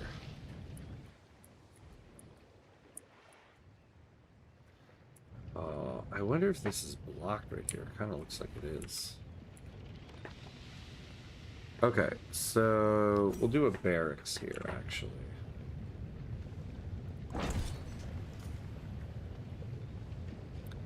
Oh poop, I'm behind on chat now. I think Firaxis tried to fix a problem that... Oh, wait. I think Firaxis tried to fix a problem that does exist, that the end game doesn't feel rewarding.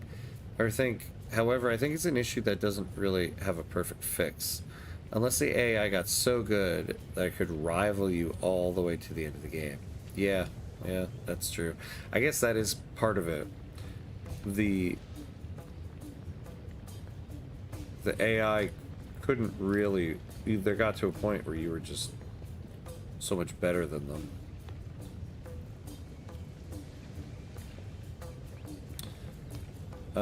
We're gonna put this there because we can put this here. There we go.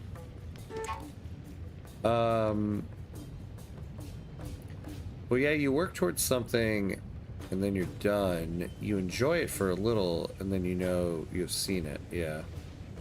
Yeah. It would be like Nintendo actively trying to figure out how to increase the amount of players who beat Bowser in Mario 3, or Hasbro concerned how many Monopoly games are played to completion. That's a very good analogy, actually. We gotta fix Monopoly. People aren't finishing the game. Like, yeah. That's part of the game.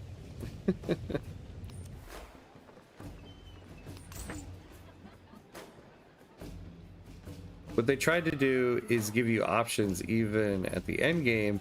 Instead of going through the motions and finishing the game, like, I already won, but I need to play 50 more turns. Yeah.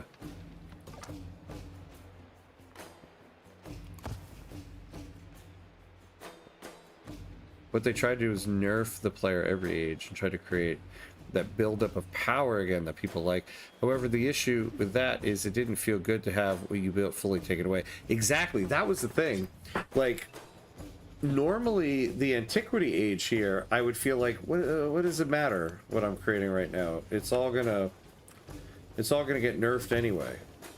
It kind of made, instead of making it seem like 3 mini games, it just made the whole thing seem kind of pointless. Do nothing which is of no use. Okay, now we're gonna go after entertainment. Oh, here we go. Yeah, conscription. -1 gold maintenance for units. I don't know what I want to take out.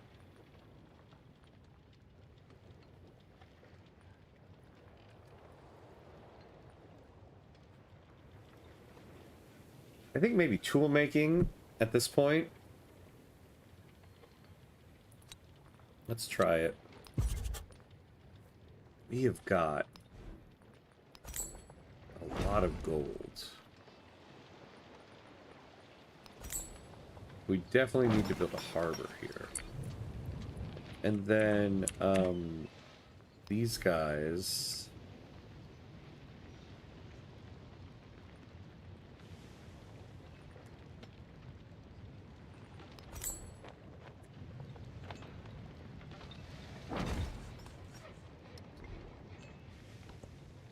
All right.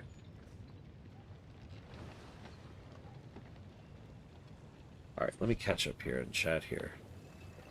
I think it's an issue, but one that causes more problems when you try to fix it, which is why they've done so much work on that part of the game already with the continuity settings. They've tried to strike a balance that works for people and ultimately are now allowing people to stay as one civ. I don't know why at launch that wasn't just an option. Like, I think it's a cool idea,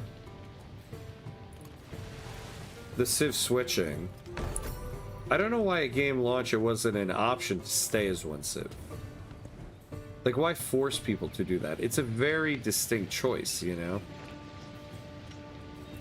I don't think that is why they tried to, I don't think that is why they tried to do, but the result of trying to have more impact in the late game. We are rating essays here, don't worry. Yeah.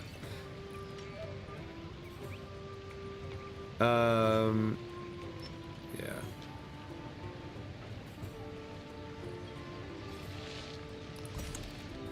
Give me more boats. I haven't really explored up here all that much.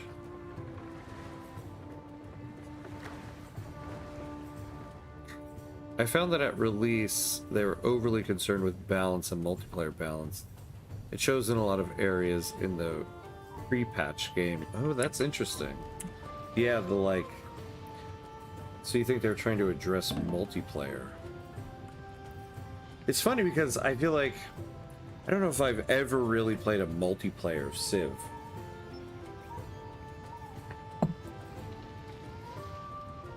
Because it just seems like such a single player game. I mean, I know a lot of people do. But for me personally, I'm always just like, it's Civ. Like, I want to do my own thing. Alright, let's give these guys a garden. The most out of it right here. Civ 6 multiplayer was pretty unbalanced. Yeah, see, I never played it multiplayer. But to be honest with you, I'm not big on multiplayer on grand strategy games. Even all the Paradox games, I'm like, I mean, I know multiplayer is a big deal, but yeah, I'm like, what's so great about these games is that they're single player. I've never been big on the multiplayer aspect.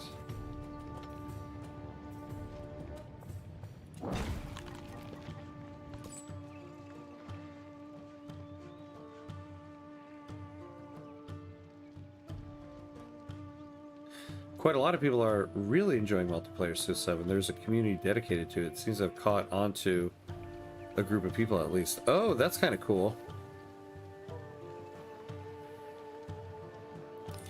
Yeah, get us this. Let's do that.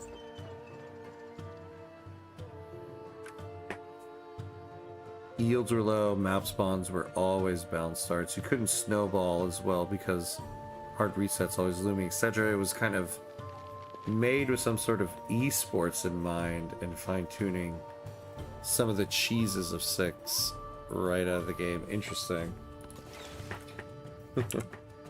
Civilization as an esports game.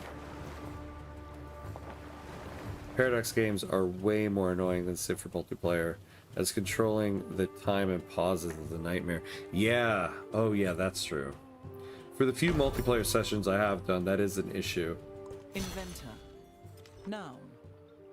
A person who makes an ingenious arrangement of wheels, levers, and springs and believes it's civilization. Although I can imagine in Civ, it's also kind of annoying. Like, you're done, you hit end turn, and then you're just waiting for somebody to end their turn.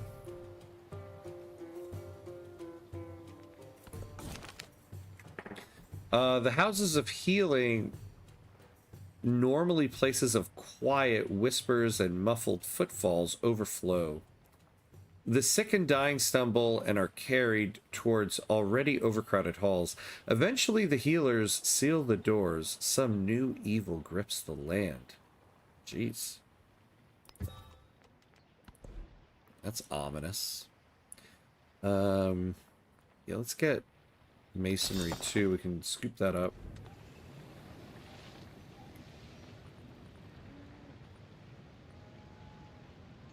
Ballista. Right, let's get one of those. Alright, so we can get another siege, or a siege, another crisis thing here. +5 happiness. Oh yeah, we already know that one. Gain 1 migrant when a city is infected, but negative 25% growth rate in cities. +5 happiness in infected settlements with a commander stationed, but -5 happiness in settlements with no altar. Oh, you know, we have an altar in all our settlements. And then +2 food in towns, but -5, 15. So +5 happiness in infected settlements with a commander stationed there, but -5 happiness in settlements. We're going to take this. We have an altar in every settlement.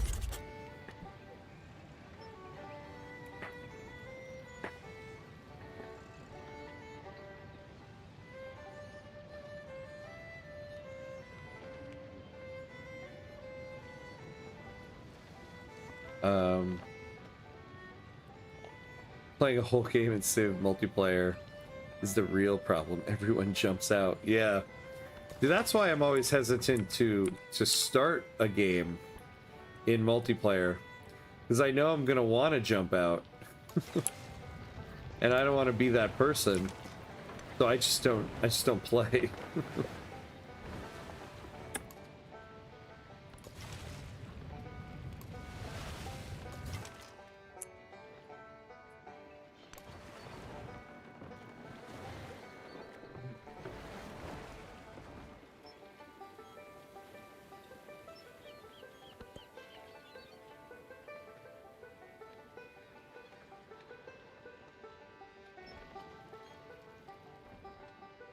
Lars multiplayer games better have a whole day cleared out, yeah. That's my problem with multiplayer, is like... I know you need like 5, 6, 7 hours to be able to do it. And like, I got 2 kids, I don't have that much time.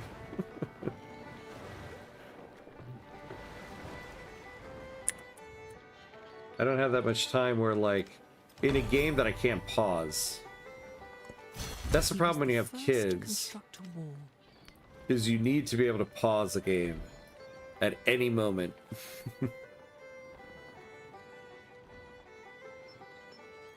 Yeah, multiplayer games are really suited for quicker games that can be finished in at least 30-40 minutes. But that's just not possible for Paradox or Civ games. Yeah, exactly. Civ VII multiplayer is really combat and commander focused. Yeah, I can see that. I can see the commanders being a big thing in that. Oh, yeah, let's get military training here. We can get the blacksmith going.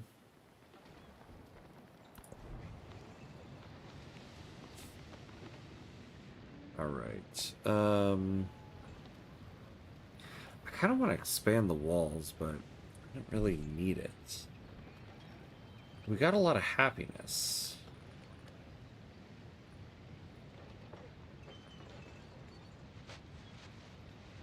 So +1 production on improvements, +1 gold on districts, on, oh yeah, on desert terrain.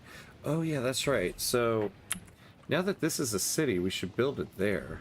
So why don't you get us a chariot? Here we go. And Philadelphia, why don't we build the Petra? So we've got a lot of desert tiles.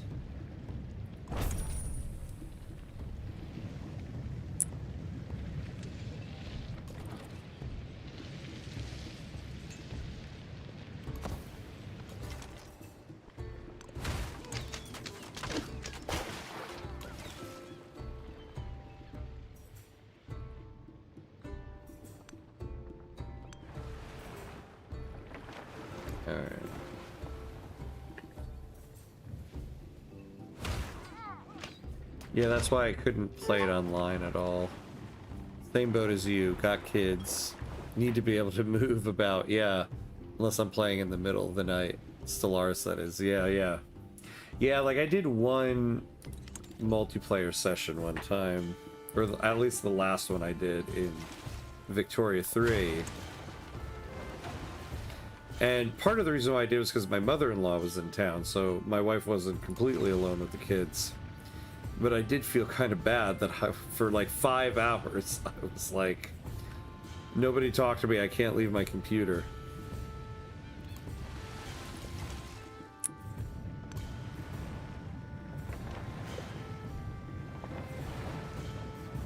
I also feel like it sucks in Civ 7 games if you just get ganged up on.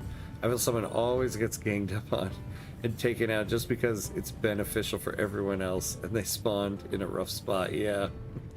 Well, that's the nature of games. Sometimes the RNG isn't in your favor. Yeah. It's a fundamental flaw in Civ because there can only be one winner. It's always going to be more advantageous to eliminate someone. Yeah, but it doesn't work for multiplayer games. Yeah. I remember back in the day when I was a teenager, me and a friend of mine, oh man, every time we go somewhere with this guy, we were really into playing Age of Empires 2 online.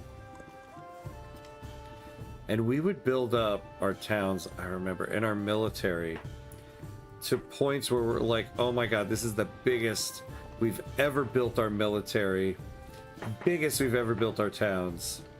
And it never failed. Out of the like blankness of the map, another player would just roll in with literally 1 million people and just wipe us out. And that was every multiplayer session we ever entered. Here we go. Okay, so we can get the dyes here. Although we have dyes. This we don't have. The cowrie. So I think I'm actually going to take this spot so that we can get that next time. And then we built the chariot. So let's expand the walls.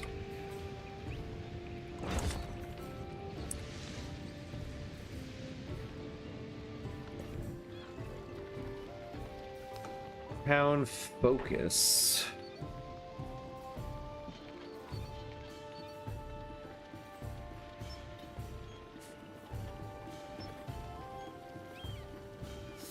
Maybe an urban center.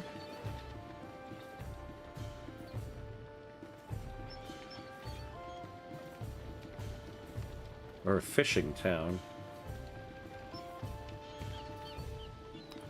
Yeah, we'll do this.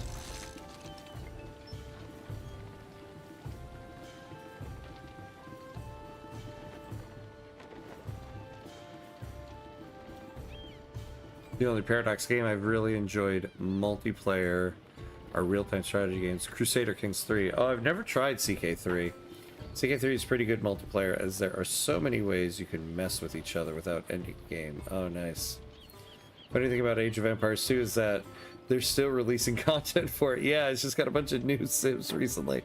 I know. I just built...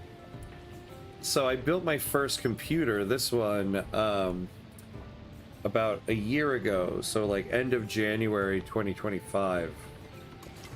It was the first PC I had in a long time. And so I signed up for the Xbox, or the Microsoft PC Game Pass, and I saw that they had Age of Empires 2 on there. And that they're still making stuff for it. I was like, this is nuts. I called my friend up, who I played Age of Empires 2 with back in there. I'm like, dude, you won't believe it. Age of Empires 2 is still going. It's a good multiplayer game because that's the focus. Yeah. Yeah. I've been started playing that multiplayer when I was a teenager.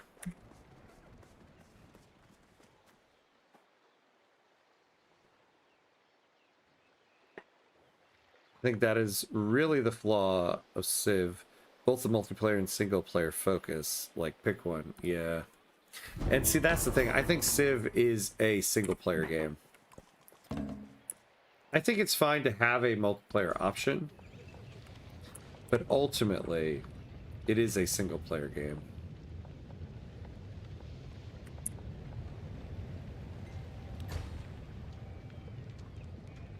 Oh, did we... we didn't get the Petra. Damn.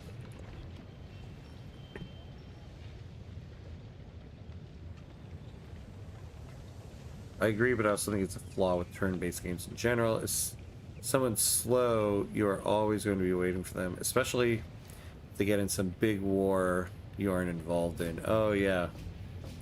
Yeah, it does take a lot of time. I can see that, yeah. Yeah, and with real time, you just kind of have to keep up.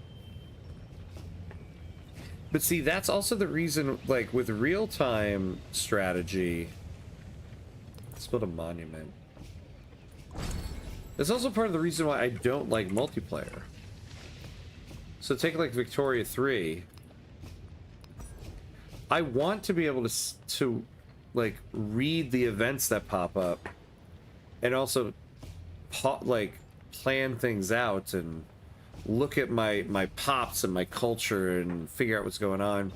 And I feel like with multiplayer, you just kind of have to, like, you know, just go. There's not as much planning, which kind of takes the whole strategy out of the grand strategy game. But I guess I don't want to bash multiplayer too much. I mean, people love it, and it's a big aspect of it. I guess for me personally, I'm like, it's difficult. Oh, here we go. So we can add tool making back in because we got an extra policy slot. We took that out before.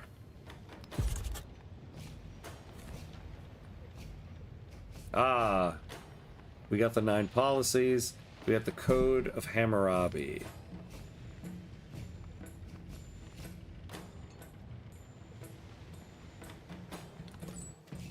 All right. Ooh. Let's propose peace with this guy. एगो सही मार्ग.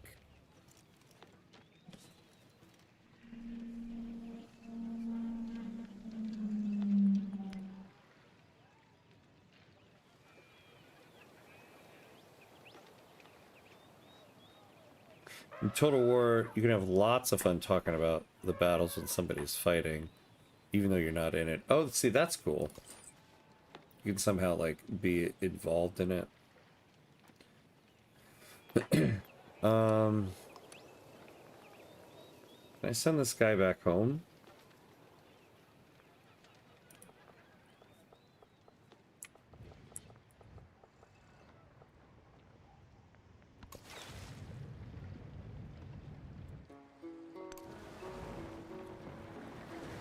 Multiplayer is good. I like to play with friends, but also with max AIs in the open slots. If I gotta have 12 AIs and 3 players in Civ 7, I do it.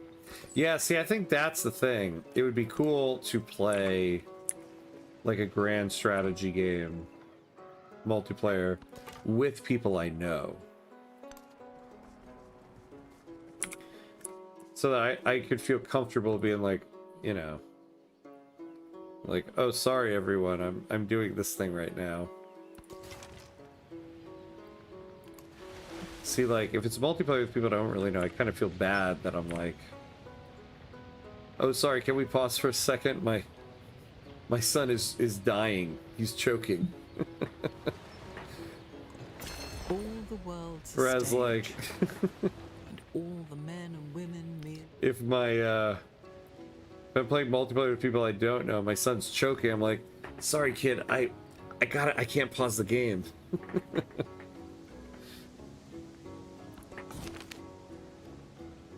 The city streets are littered with debris, overturned carts, and spilled drinks, all over a controversial chariot competition.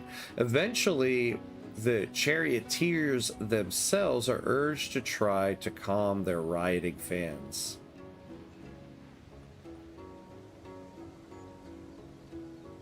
Introduce the sport of street fighting.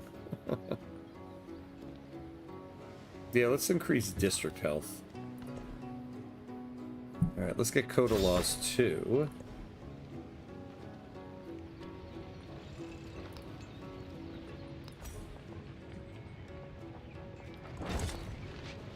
Yeah, let's get the walls expanded here. Build a basilica.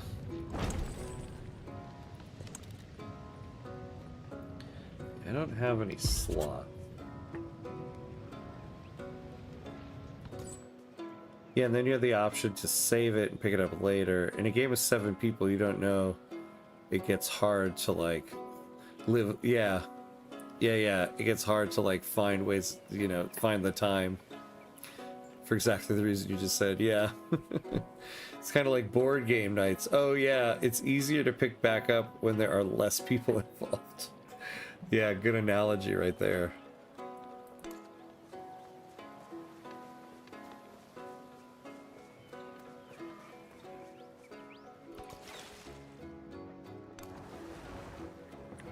Ooh, here we go. I'm gonna hit you right there.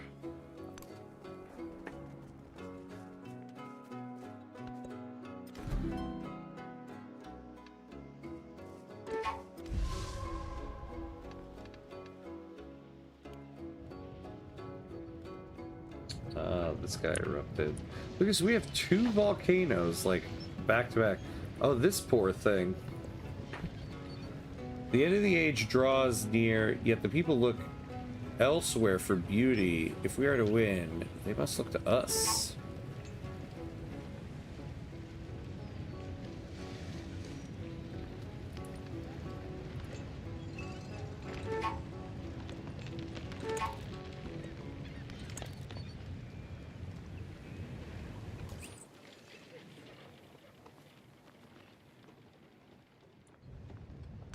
So go back to Baltimore, and then we'll figure out what to do with you from there.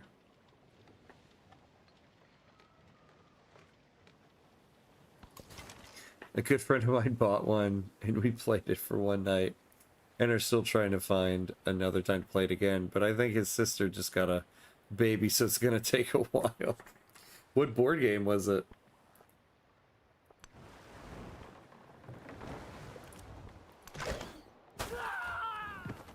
There you go. That's what you get.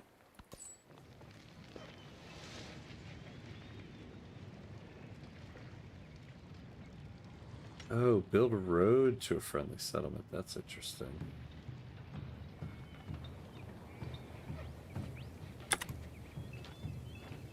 Yeah, I don't think we're gonna get those 8 trade routes. Oh, Slay the Spire, but the board game. Oh, that's interesting. I know of the game on Steam. I've never played it. And so also didn't know it was a board game. Wait, what's got low? Washington, D.C. is got low happiness. How did that happen? Egg.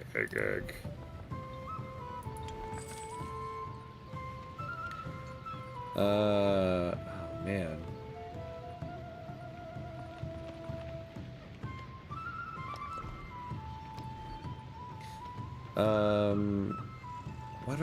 Why don't I have the option to purchase buildings? Oh, 6 turns until you can purchase or change focus.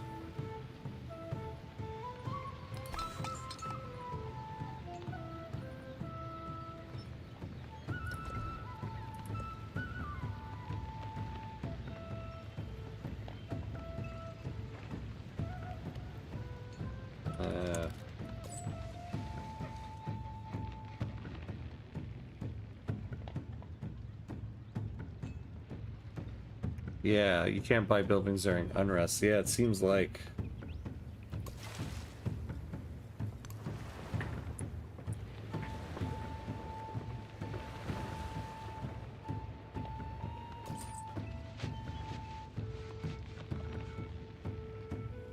Yeah, we can't get any more trade routes out of this guy. Alright. You sleep for now.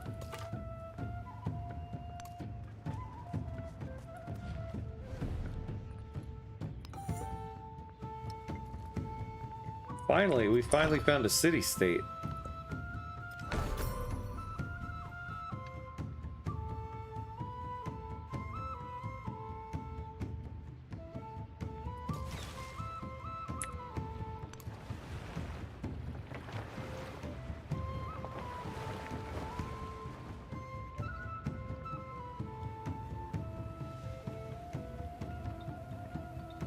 Yeah, I have to wait it out. I think Simon Bolivar can.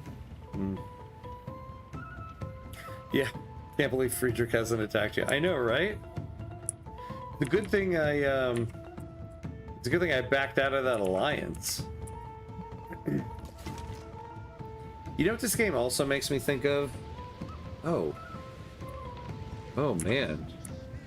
We're stanky. We're a stanky city. Is this what unrest looks like? Oh my god. This is awful.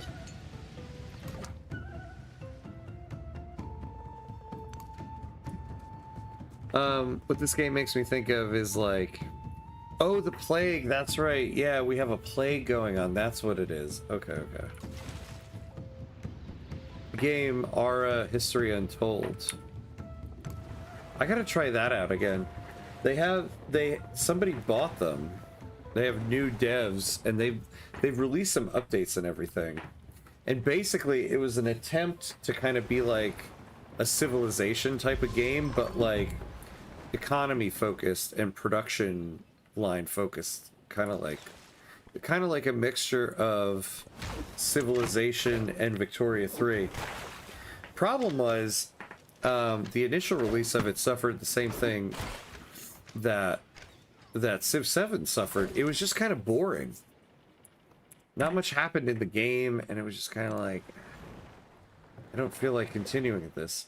But apparently they made a ton of updates with this new dev team. But I've never tried it out. So maybe at some point I gotta try that out now. It looks American. Lots of realism there. Yep. Because yep, no healthcare. They simulated that. An eye for an eye.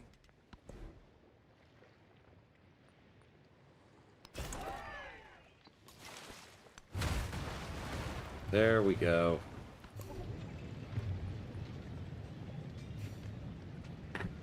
If a game is too balanced and safe, then you can run the risk of a game being very boring. It doesn't matter the genre too. Yeah. We were just talking about that on stream the other day. The idea of like, you can make a game very hard. Or someone was saying this. It's easy to make a game hard. But then nobody wants to play it because you can't do anything. The difficulty is finding that right balance.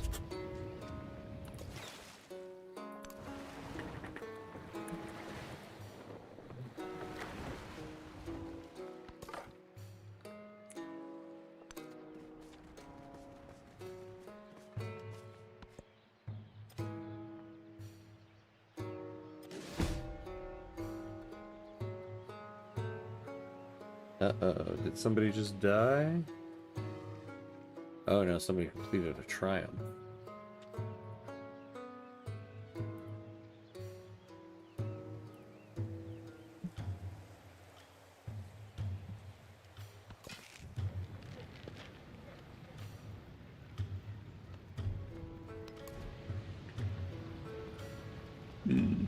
Okay.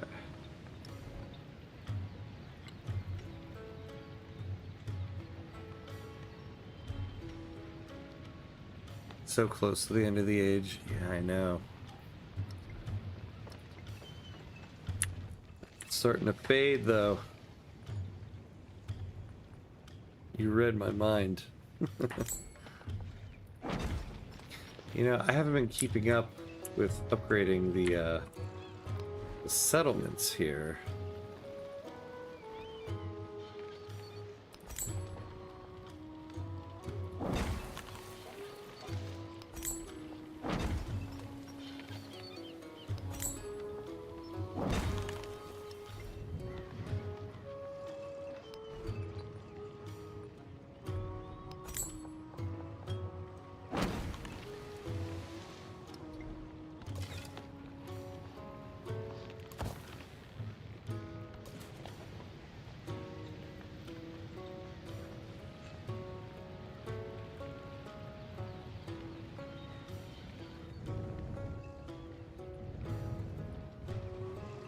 So the migrant joins a settlement. So why do you go there?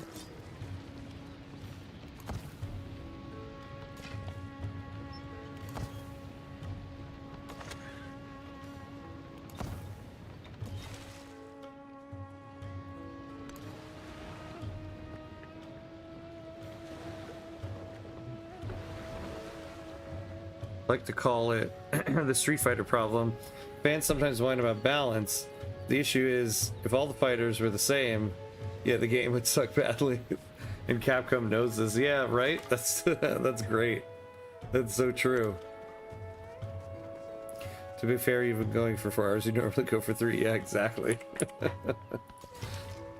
I'm past my expiration date.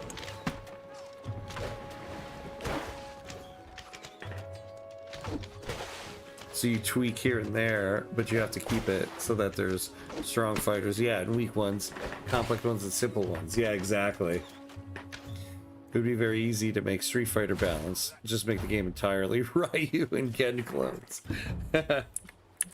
Yep. And I think it's amazing how you try to find that balance, right? I find the same thing in these grand strategy games. Like, how do you find that balance with so many like complex systems like about? I don't know how exactly you do that.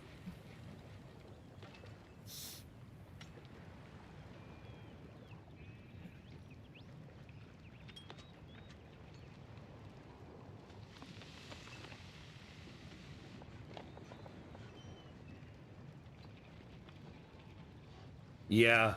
Yeah, you're right, Jack.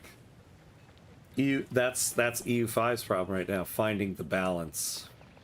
Because there's so many complex systems, I can see how they're like, you make one change and 15 other systems just go to shit.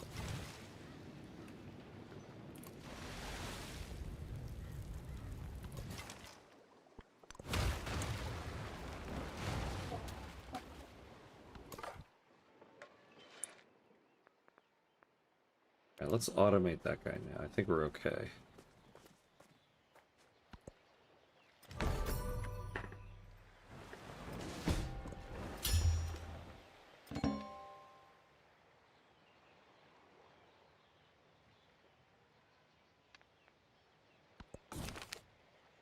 Villages sit empty and lifeless. Grass pokes out of thatched roofs, and a tree sprouts from a threshold with only a glint of bone tangled in the roots to show that once this was a place of human habitation. The few travelers pass by without a glance. These sights are commonplace.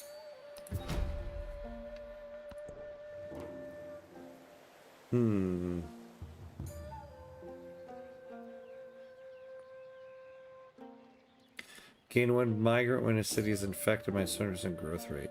Yeah, I'll take that. Especially with AI aggression. Yeah, they're getting there though. It's getting better. It is getting better, that's for sure. It absolutely is getting better.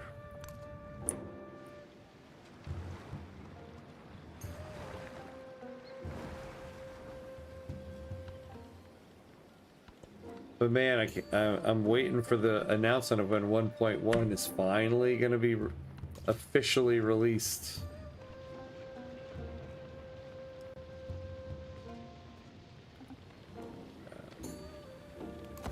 Alright, yeah, you guys heal there.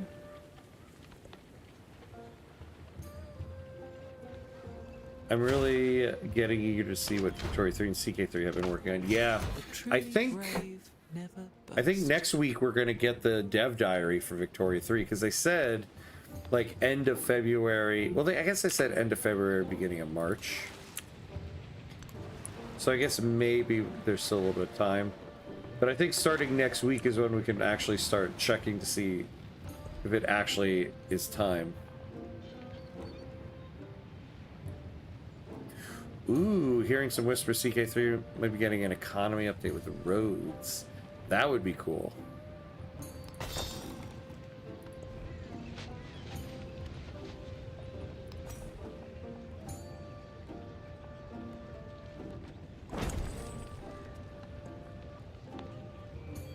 All right.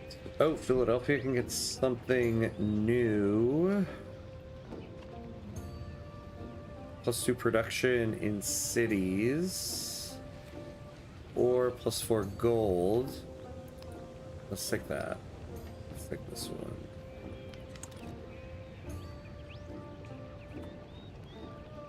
Oh, and also playing. Oh yeah, playing as merchant republics and trade.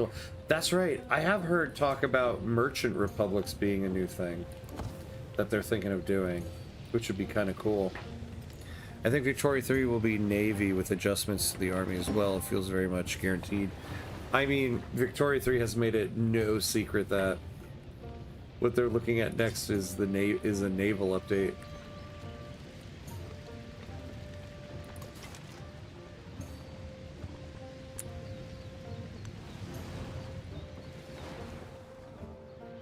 Why is this guy chasing me down?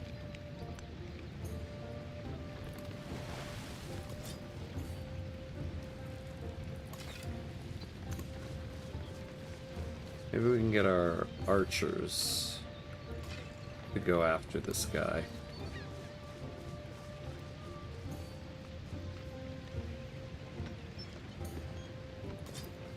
Yeah, there's no merchant republics in it, exactly.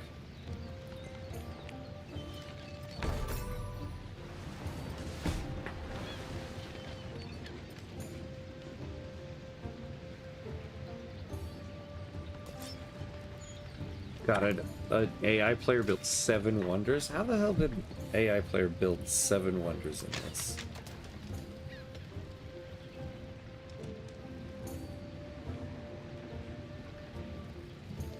Yeah, Victoria 3's last one was really good.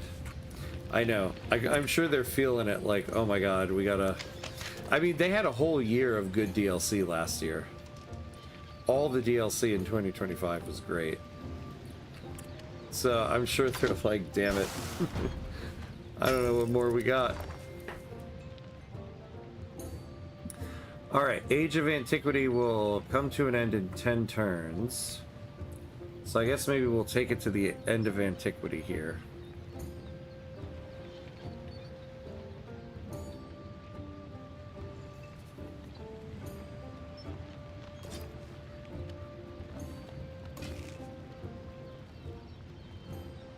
God. My units are like hurting.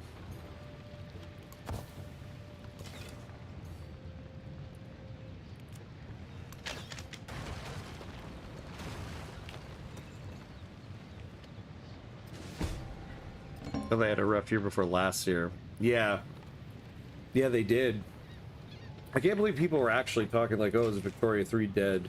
First of all, I was like, no, the game is definitely not dead. It's one of the main games.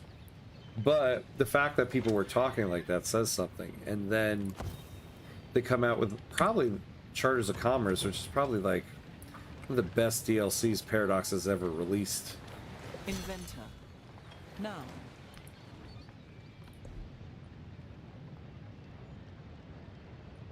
Let's get the military training. Yeah, we have another resource, but can't really do anything with it right now.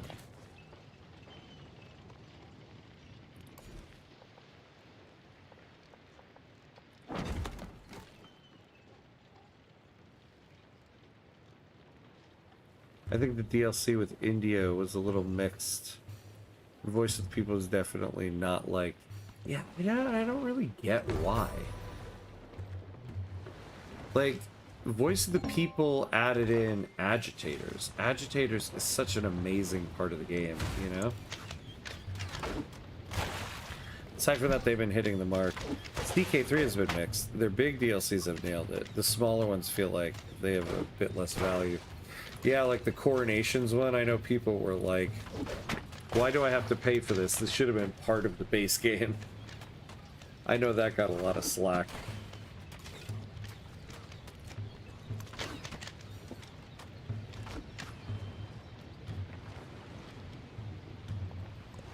After the assembly gathered, the elders gave their answer. Okay. So now we'll go for foundation. After we pushed it off forever.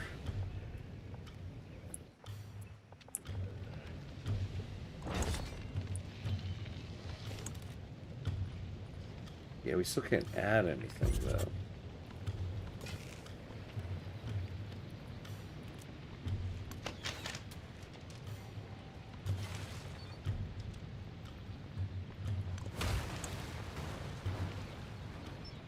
I think it's because the voice of the people locked a lot of core features behind DLC. Oh, which is the Hearts of Iron 4 model, which is deeply unpopular. That's interesting, yeah, because considering, like, so that's kind of Victoria 3's MO now, is like, the main mechanics are free, so that everyone has the same game. I guess maybe that's when they created that. After that first DLC. On the surface, the adjustment is subtle. A friend is not made simply where opposition ends, but the people seem to breathe easier in the absence of threats. Yeah, let's take the gold. It's not that what they added was bad, it's just that so many core features were locked behind DLC, yeah. And add on top of that, when it was first released, people were like, oh, this game seems unfinished. And then your first DLC, you have all this major stuff behind a paywall. I think people kind of got pissed about that. Yep, they started to switch to a newer DLC model. Pretty much Age of Wonders 4 DLC model after Voice of the People, yeah.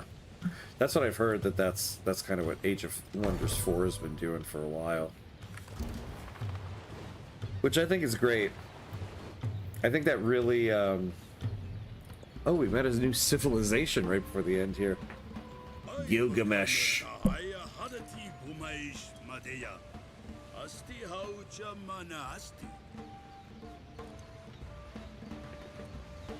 Yeah, well, we got tons of influence. Let's do it. But I think it's good that Voice of the People was hated. The team learned from it, which was good. Yeah, that's true.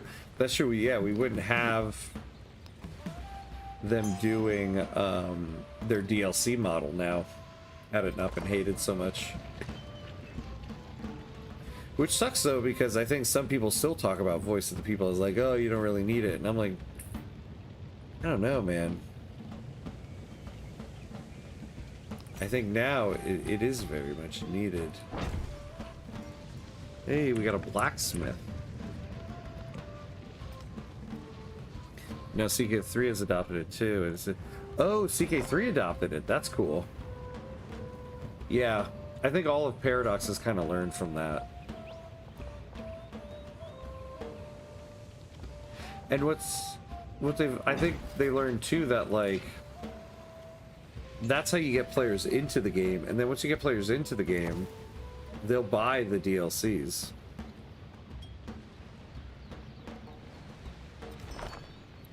Yeah, I've heard that Hearts of Iron 4 DLCs, whatever the last one was, seemed to have been pretty hated. I mean, I don't play it regularly, so I don't know, but that seems to have been the case. There will be time to prepare a face to meet the faces that you meet. There will be time. Oh, that's interesting. I didn't know that about the Asia one. And create. Because I bought whatever the, like, chapter thing for that was.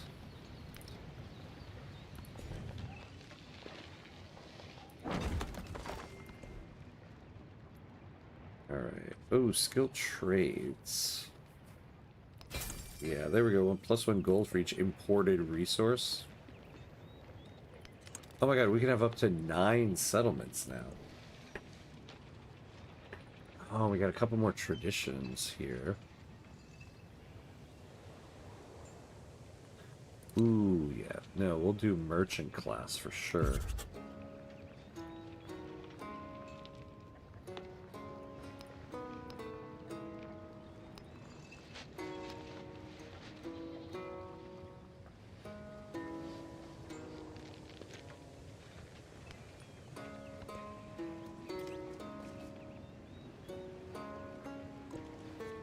I always buy the chapters for Victoria 3 and CK3, and I bought the premium edition for EU5. Same.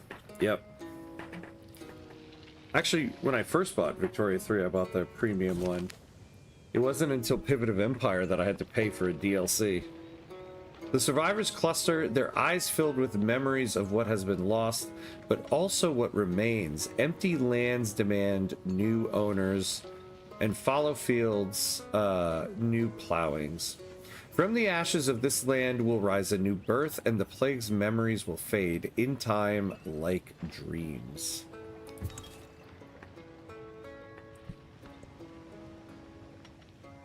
Yeah, I can't really add anything else.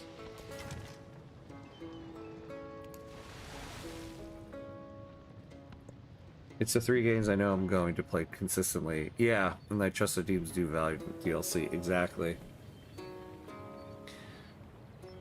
Ah, see, here we go.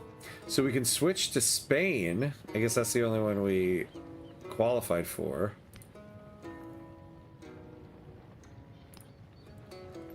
Or Inca. Oh, I guess we could do Inca. Or we can stay as America, which is nice. I'm personally never buying a Hearts of Iron 4 chapter pack again. The reputation is ruined for me. I only ever bought the base game because I got to the game so late. So whenever I want to play Hearts of Iron 4, I just pay the $10 for the month for the expansion pass, and that's all I do.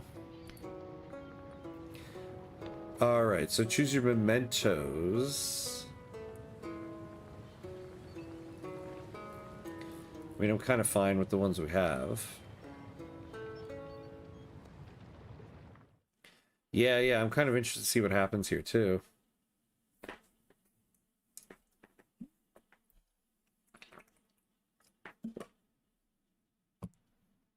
The age of antiquity comes to an end. The world wakes. The world wakes. Where once the settled empire stood as fortresses in a wild frontier, now there are networks of roads and towns. Where once the secrets of writing and metalworking were jealously guarded in walled cities, now all have the means to power. The world wakes and reaches out. Okay.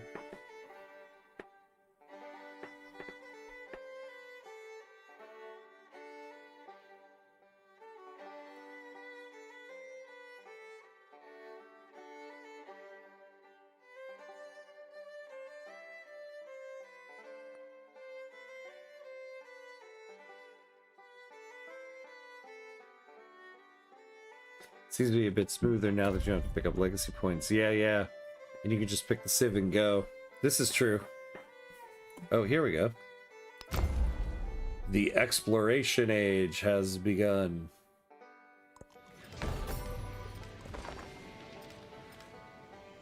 All right. And then we just continue. That's kind of cool.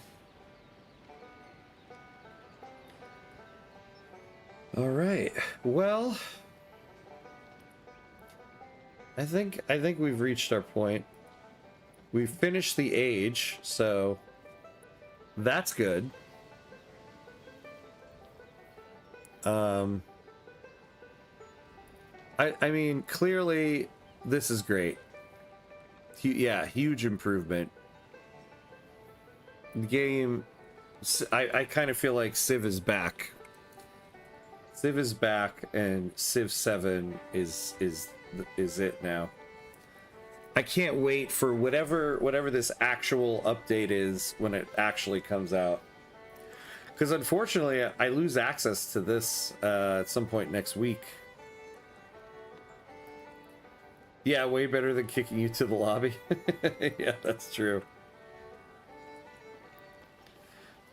So yeah, I'm very excited for the update to Civ 7 here, because this is definitely much better. This is definitely a record. This feels like Civilization now, as we were saying before. Yeah, there's talk of a round 3 playtest. Exactly. The playtest thing isn't done. This is just round 2 that we have right now. And it seems like there's going to be another round, though not really sure exactly what that will entail. Maybe some more refined features and stuff like that. Who knows? But I'm in it. So if we get another round of playtests, I'll definitely be doing another session like this. And then hopefully a longer Civ 7 series when it comes out. Yeah, it would be awesome to see you back for round 3 and then the eventual release. If there's a round 3 for the playtest, definitely. We will definitely be doing another one. But yeah, that's going to be it for tonight, my friends. I think we're going to do a raid into somebody playing Civ 7. Because why not, right? We might as well.